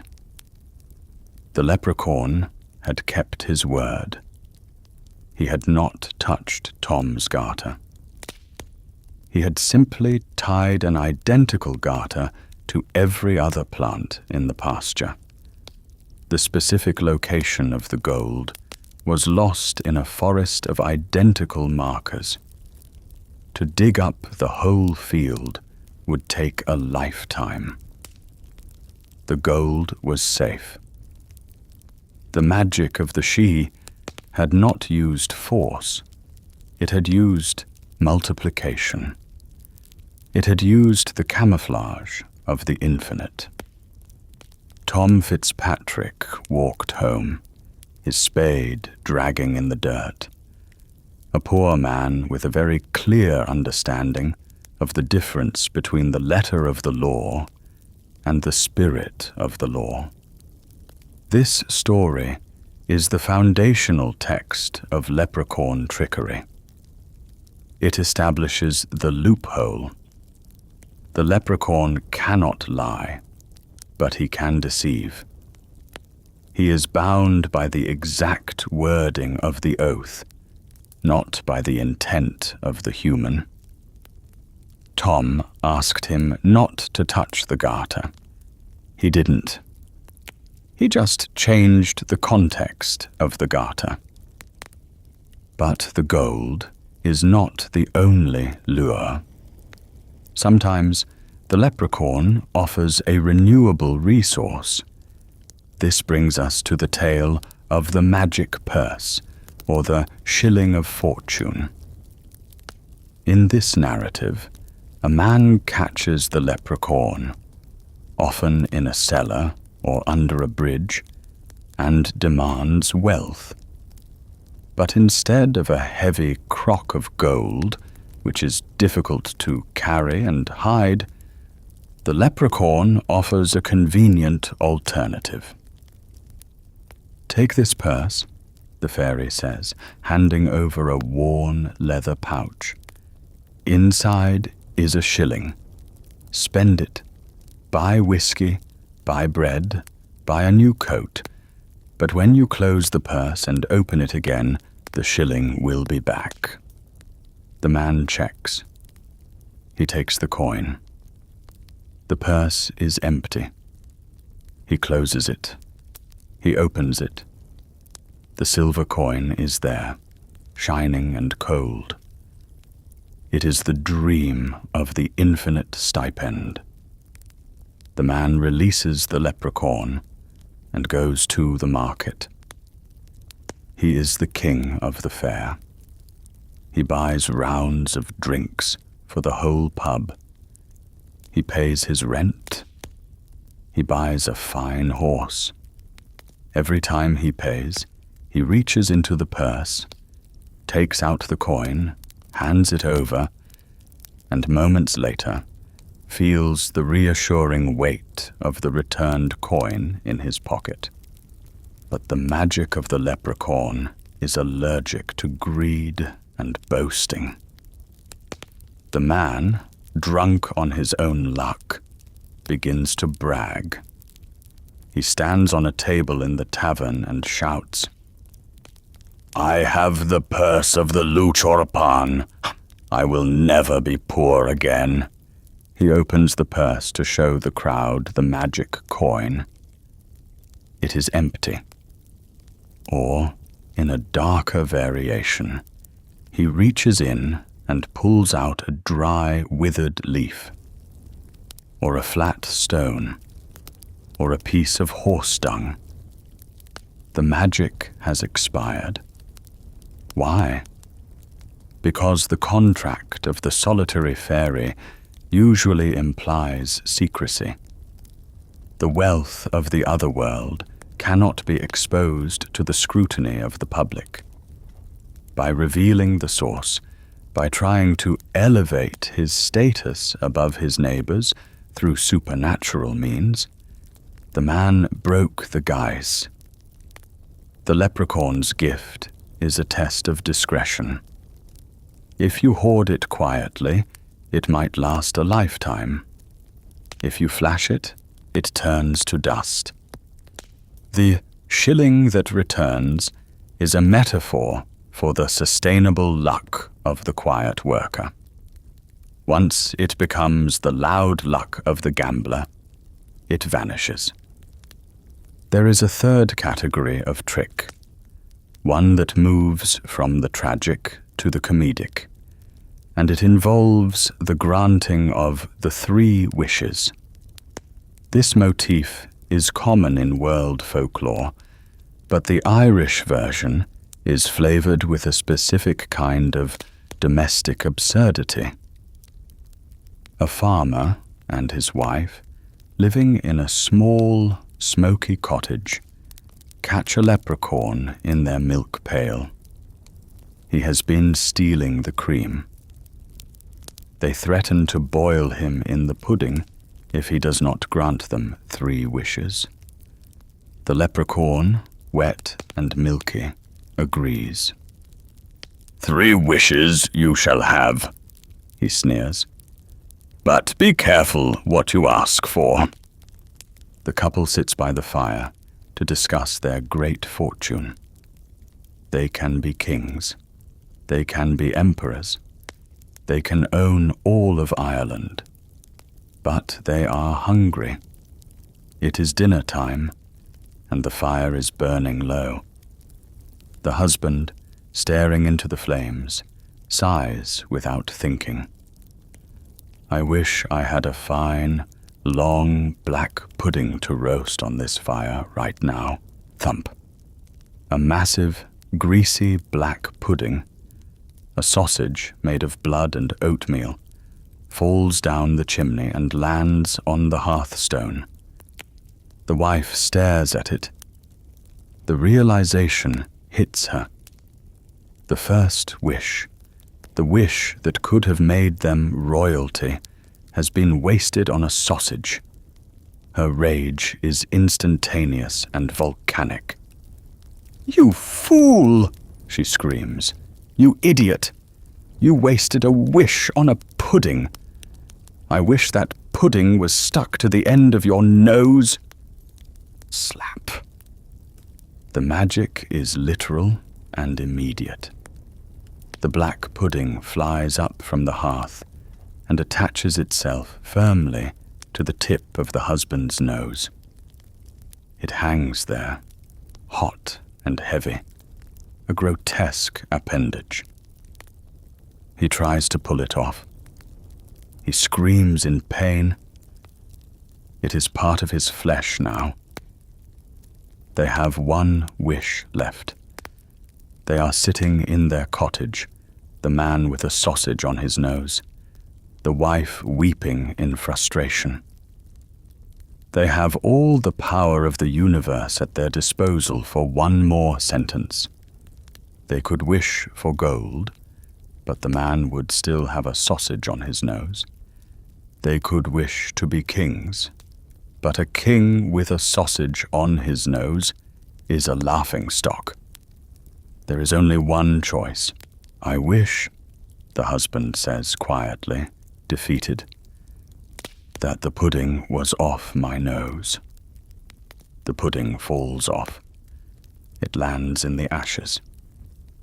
The leprechaun, watching from the window or perhaps from the rafters, laughs. His work is done. He has granted 3 wishes. He has fulfilled the contract to the letter. And the humans are exactly where they started, minus the cream he stole, and plus a very dirty sausage. This story, while funny, carries a deep philosophical weight in the leprechaun mythos. It illustrates the incompatibility of human nature with divine power. The leprechaun knows that humans are impulsive, emotional, and short-sighted. He does not need to trick them with complex riddles. He simply needs to give them enough rope to hang themselves. He hands them the gun of omnipotence, and they inevitably shoot themselves in the foot, or stick a pudding to their nose. These stories, the red garter, the magic purse, the 3 wishes, form the core of the anthology of tricks. They are the cautionary tales that every Irish child learns. They teach us that the leprechaun is not an enemy to be defeated by strength, but an intelligence to be respected. He is the grand master of the game. But there are darker tricks, too. Tricks that involve the manipulation of time. A man enters a fairy fort, guided by the leprechaun, and dances to the music of the pipes for what he thinks is an hour. When he comes out, his clothes are rags, his house is a ruin, and everyone he knew has been dead for 100 years. The leprechaun is the gatekeeper of fairy time, a temporal dimension where a minute is a year. This is the ultimate trick, the theft of a life. As we move away from these specific narratives, we must consider the environment in which they happen. These tricks do not occur in a vacuum. They happen in the kitchen, in the field, in the familiar spaces of rural life. This suggests that the leprechaun is not a distant god, but a domestic shadow. He is a neighbor, a very difficult, very powerful, very secretive neighbor. In the next part of our saga, we will explore this domesticity. We will look at the concept of the gentle places, the raths and forts that dot the Irish landscape, and the uneasy truce that exists between the farmer and the fairy. We will see how the leprechaun is not just a trickster, but a guardian of the household who demands respect, tobacco, and a saucer of milk.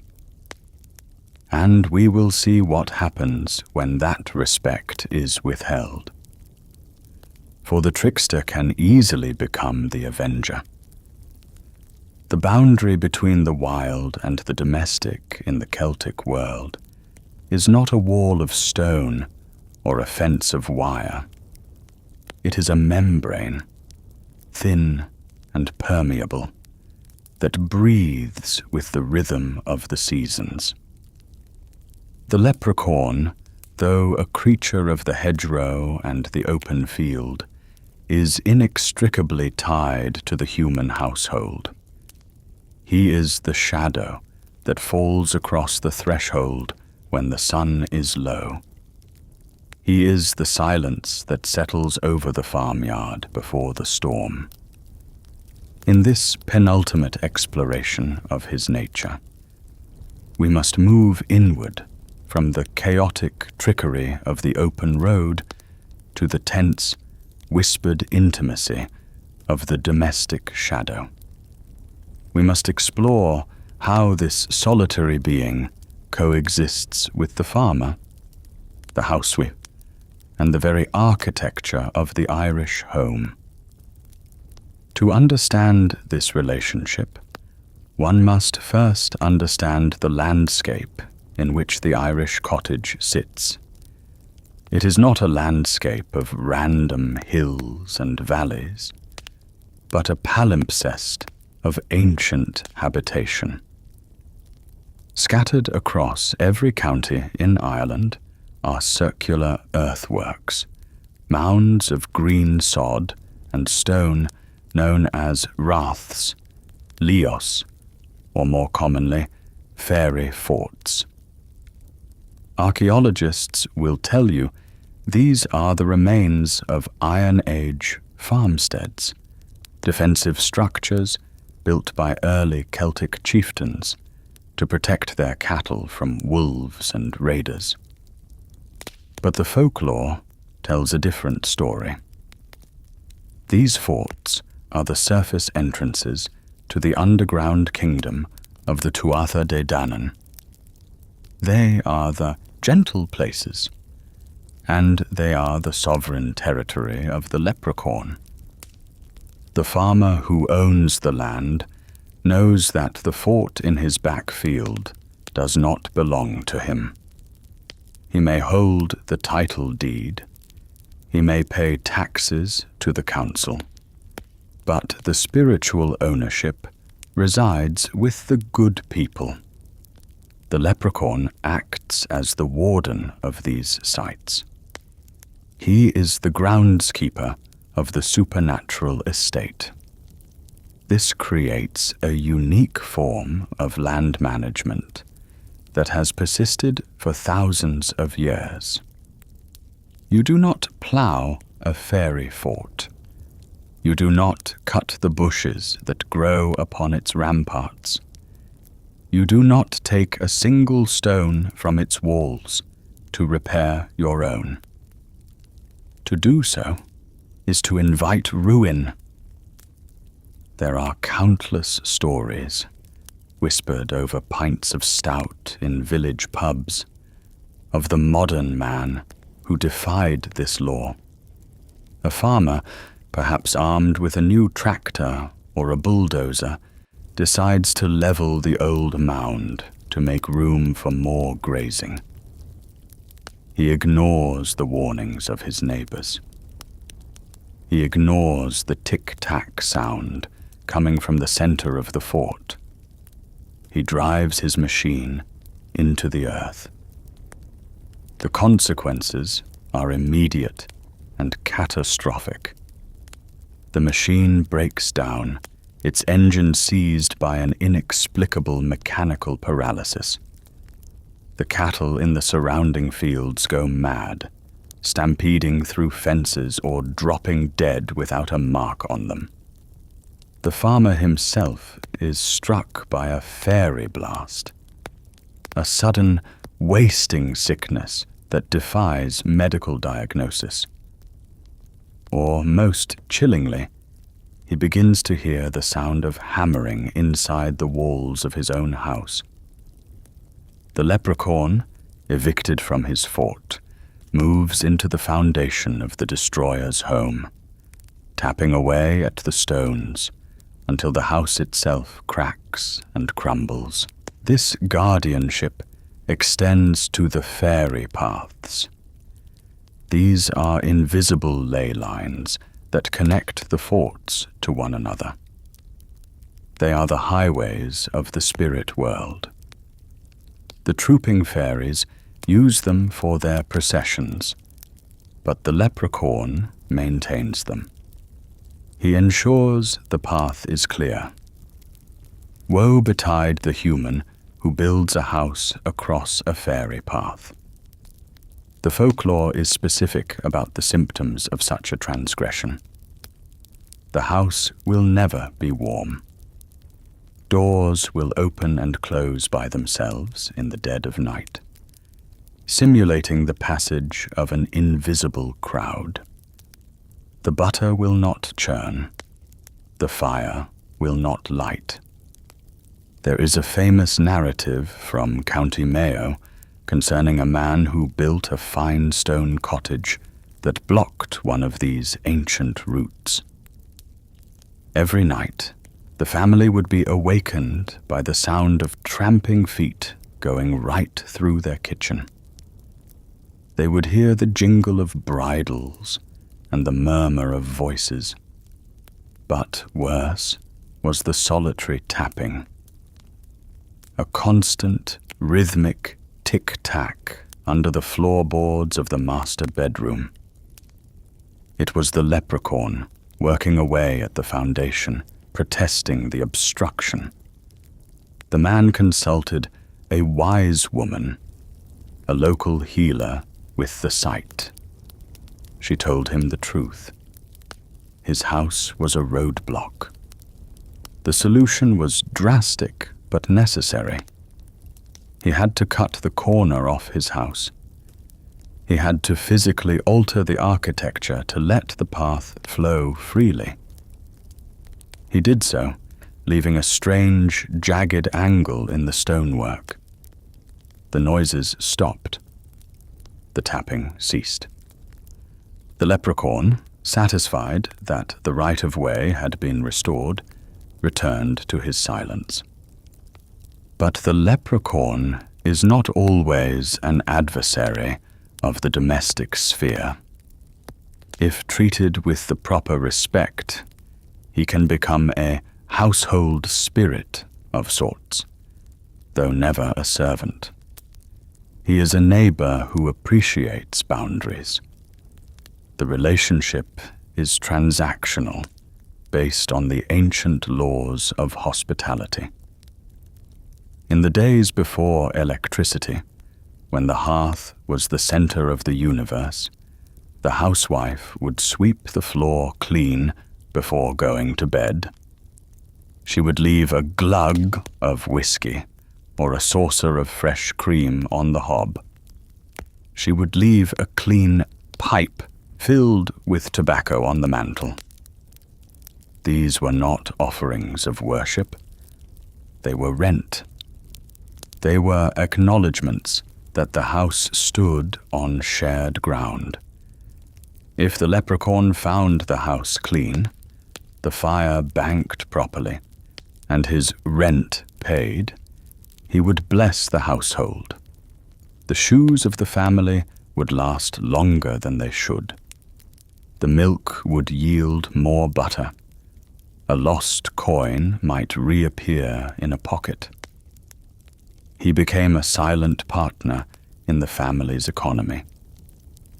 This reflects his role as a shoemaker.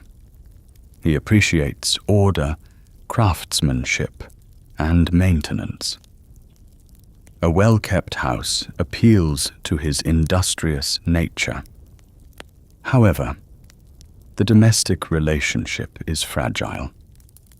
The Leprechaun values his privacy above all else.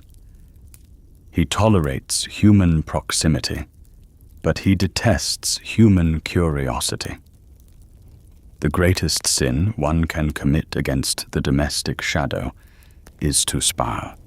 There is a chilling tale of a woman in Donegal who suspected that a leprechaun was using her barn to work in during the winter nights.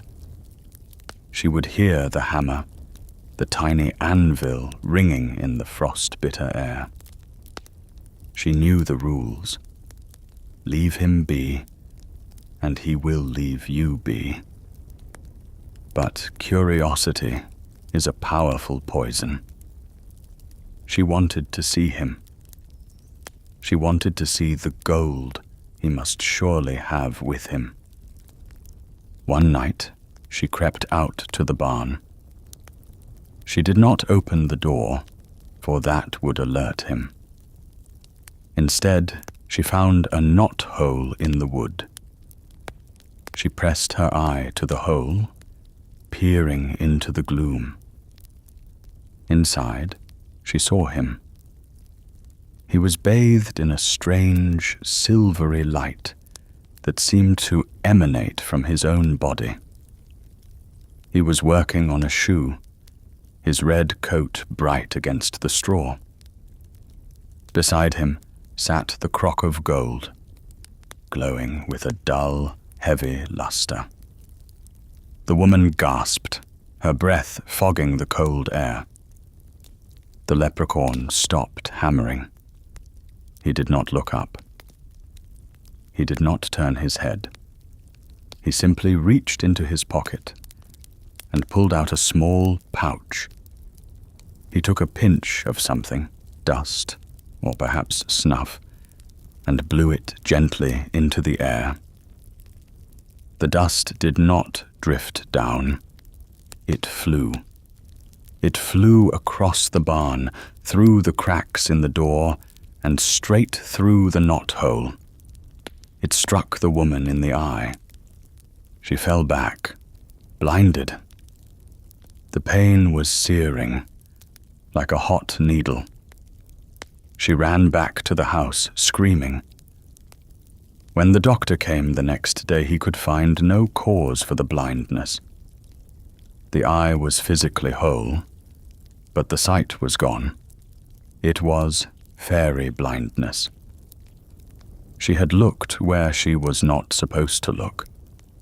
She had violated the privacy of the shire. For the rest of her life, she remained blind in that one eye, the spying eye, while the other eye remained perfect.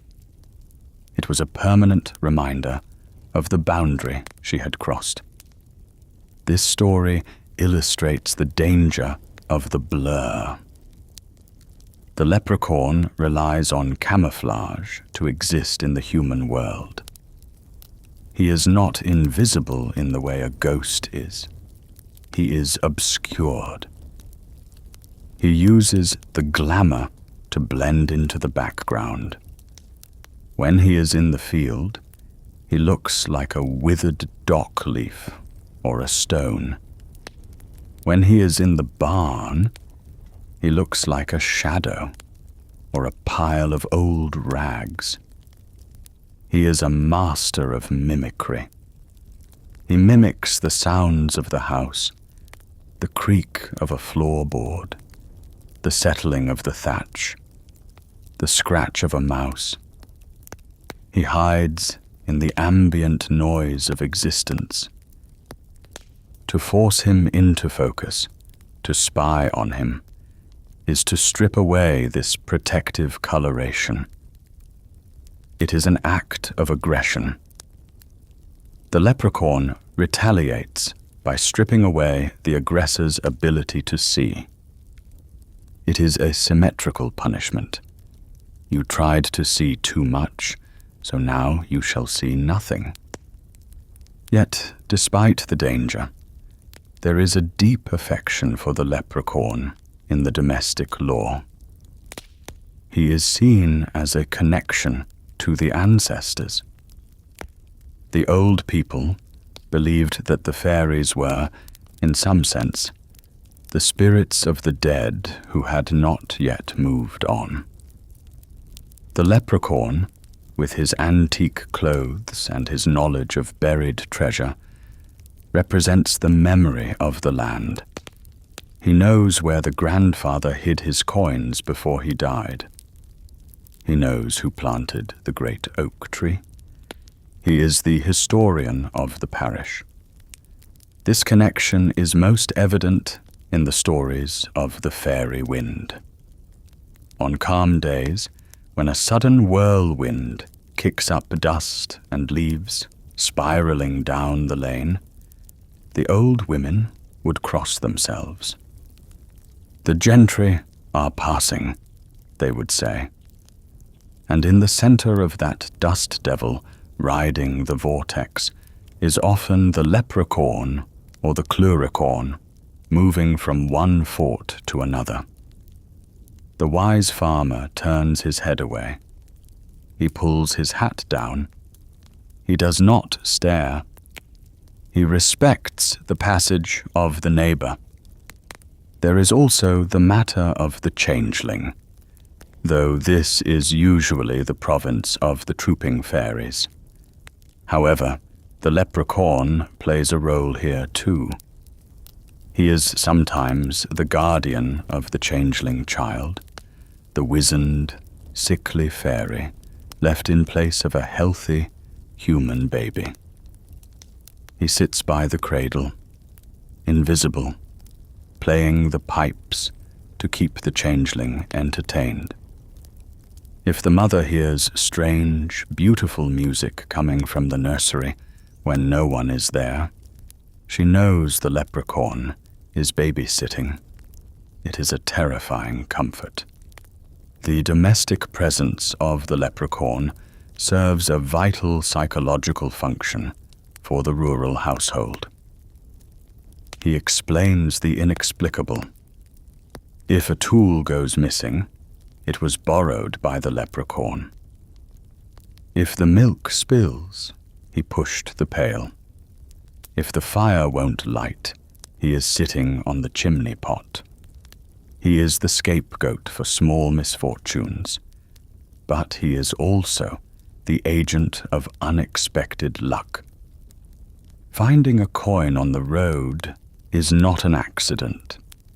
It is a gift from the solitary watcher, a reward for some forgotten kindness.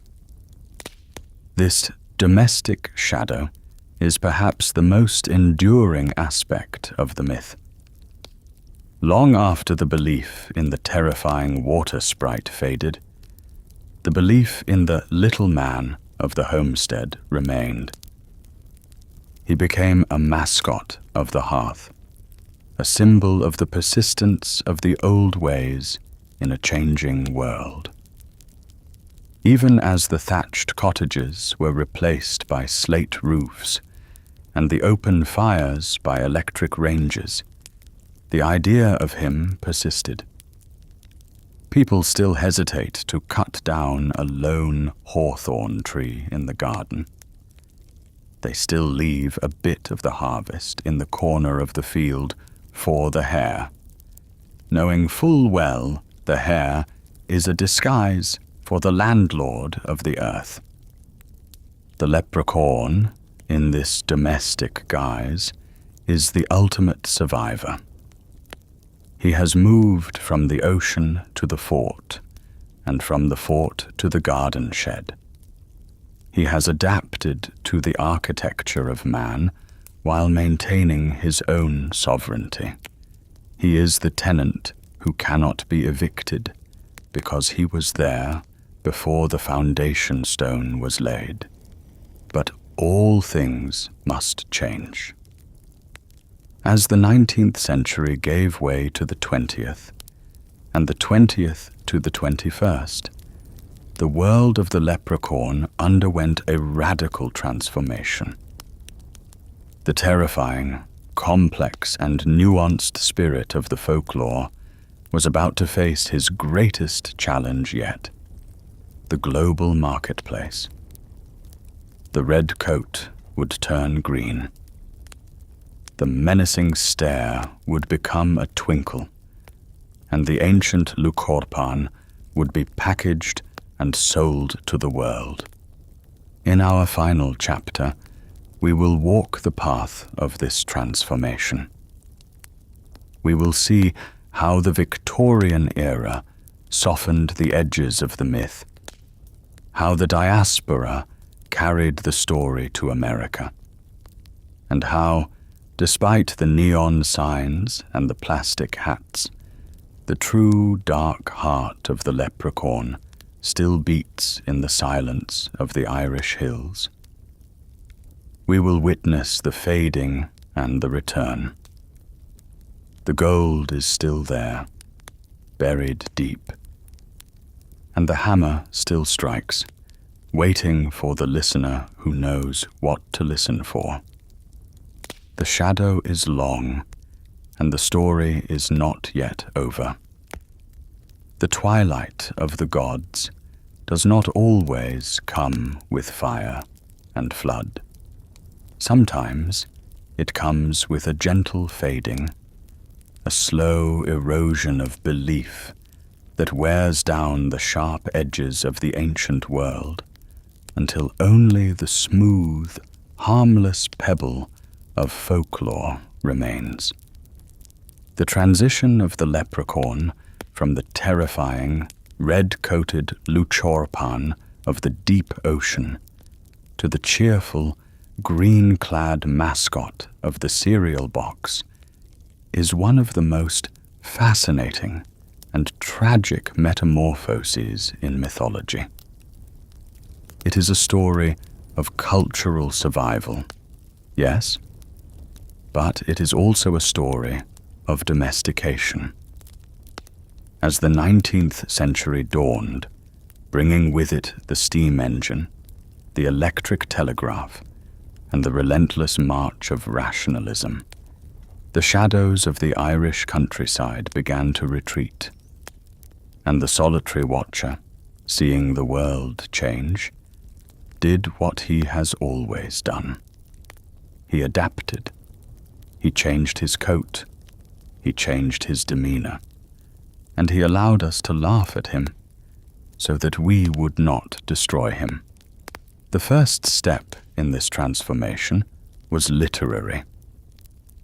In the mid-19th century, poets like William Allingham began to write about the fairies not as dangerous spirits to be placated, but as whimsical creatures to be enjoyed. Allingham's famous poem, The Leprechaun, or Fairy Shoemaker, published in 1860, did more to define the modern image of the creature than 1,000 years of oral tradition. It captured the sound, tick-tack, tick-tack, and the setting perfectly, but it softened the threat. It painted a picture of a wrinkled, wizened, and bearded elf who was more pitiable than powerful. It introduced a note of nostalgia, a sense that the leprechaun was a remnant of a merry past rather than a present danger. This was the beginning of the Tuification of Irish mythology.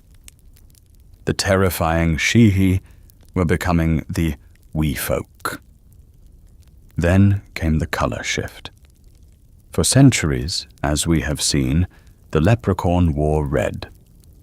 Red was the color of the other world, of magic, and of the fox.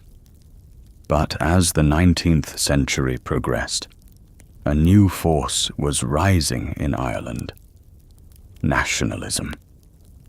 The struggle for independence from Britain, the Gaelic revival, and the search for a distinct national identity coalesced around the color green.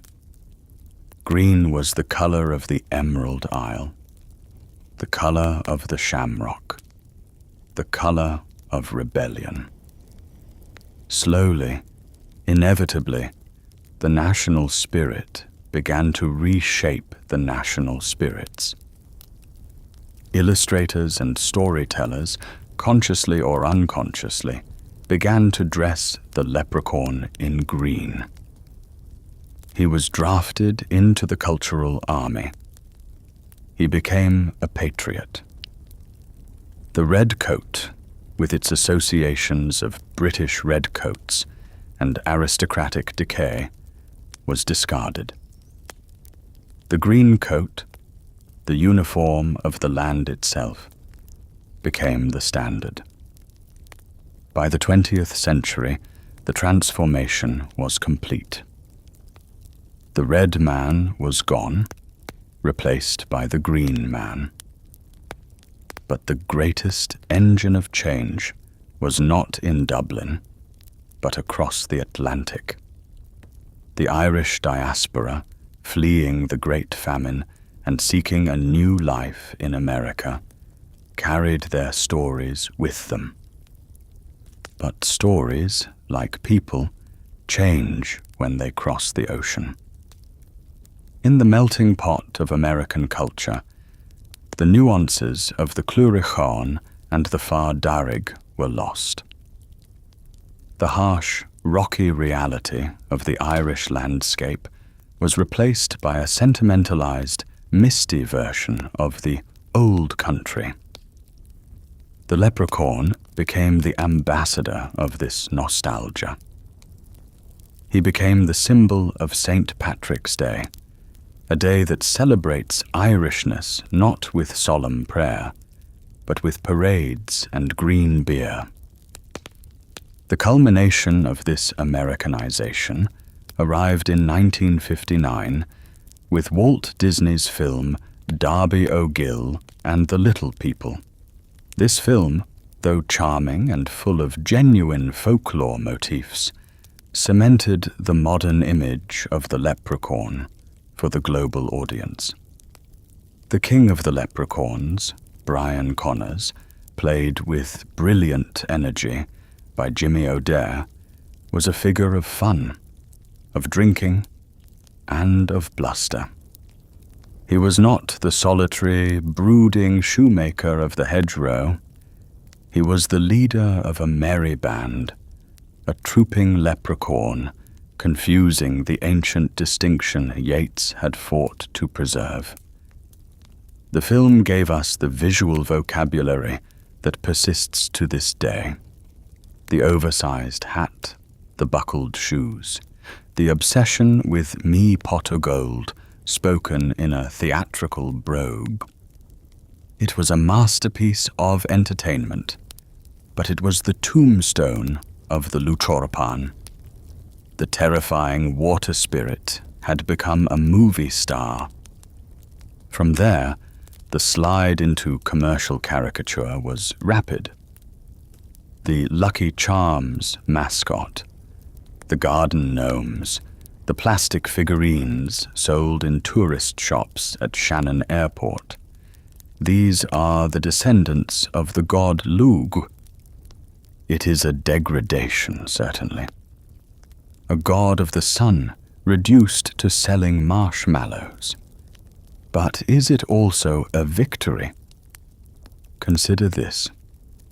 In a world that has forgotten the names of the old gods, in a world where the forests have been cut down and the rivers dammed, the leprechaun is still here. We still know his name. We still look for him. He has survived by becoming a joke, a mascot, a toy. He has hidden himself in plain sight, camouflaged by his own ubiquity. He is like the virus that becomes less deadly so it can spread further.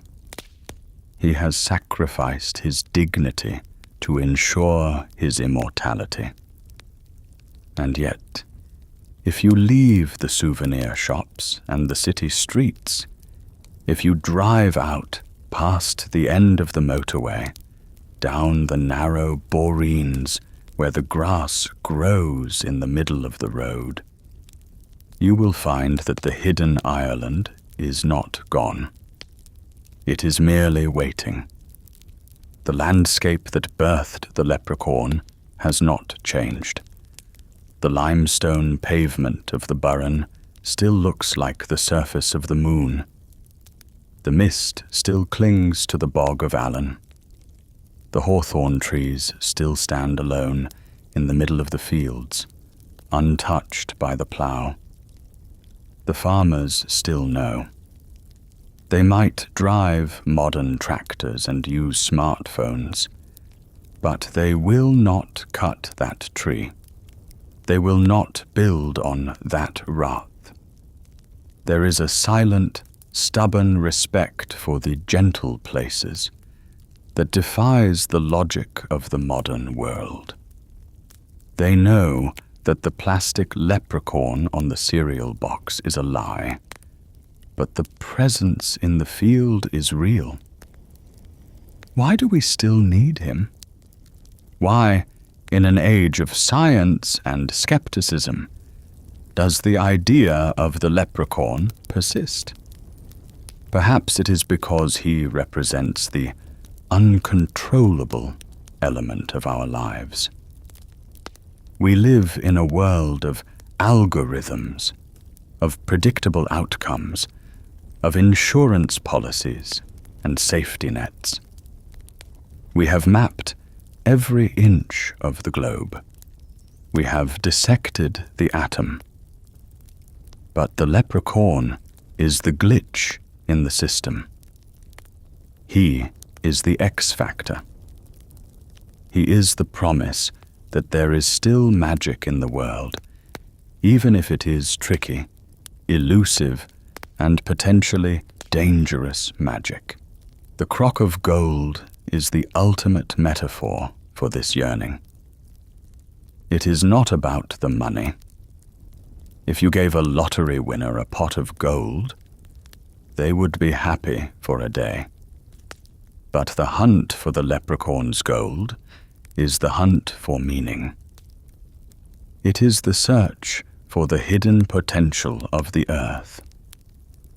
It is the belief that if we look hard enough, if we stare with enough intensity, we can find something precious in the mud. The gold is the pearl of great price. It is the alchemical treasure. It is the dream that keeps us walking through the rain.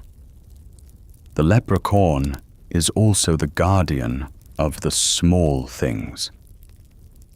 In a world obsessed with the colossal, skyscrapers, global networks, massive data, he is the god of the microscopic.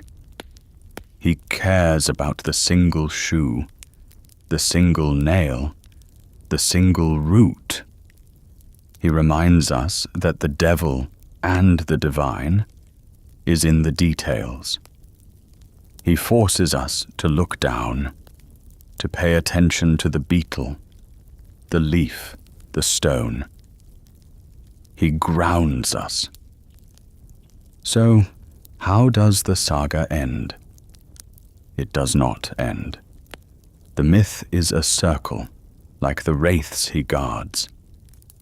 Imagine, for a moment, that you are walking in the Irish countryside today. The sun has set, and the blue hour is upon the land. The air is cooling rapidly. The bats are swooping low over the river. You are far from the noise of the city. You stop to tie your lace, resting your foot on a dry stone wall. The silence is profound, and then you hear it. Tick, tack, faint, rhythmic, purposeful. You freeze. Your rational mind tells you it is a cricket. It is a dripping branch. It is the cooling engine of a distant car. But your blood remembers. Your DNA remembers the cold of the ocean and the heat of the forge. You look toward the dark shape of the hawthorn bush. You see a movement, a flash of something. Is it red? Is it green? Or is it the color of the twilight itself? You hold your breath. You stare. You try to lock your gaze onto the shadow. But a car drives by on the distant road, its headlights sweeping across the field. You blink. And when you look back, there is nothing there. Just the wind in the briars, just the empty field. But as you walk away, checking your pockets, you realize something. You feel lighter. The heavy feeling of the modern world has lifted just for a moment. You have touched the hem of the mystery. The solitary watcher was there. He saw you. He measured you. And he went back to his work. He is the shoemaker who will never finish his shoe, because as long as he is working, the world keeps turning. He is the guardian of the gold that can never be spent because the value lies in the seeking. He is the Leprechaun, and he will be there long after we are gone, tapping away in the twilight, waiting for the next traveler to try their luck. The myth survives because it is necessary. It survives because we need the shadows to define the light. Thank you for walking this long, winding path with me. We have traveled from the depths of the Atlantic to the hills of Tipperary, from the halls of the gods to the humble cottage hearth. We have met the kings, the drunkards, the tricksters, and the survivors. We have looked into the eyes of the Luchorpán and tried not to blink. If you found value in this deep journey into the hidden heart of Ireland, if the sound of the hammer resonates with you in the quiet moments of your day, please consider subscribing to Hearths of Myths. Leave a like to help us keep the fire burning, and share your own stories of the good people in the comments below. Until next time, may your road be long, may your burden be light, and may you always keep a sharp eye on the hedgerow. You never know who might be watching back. Sleep well.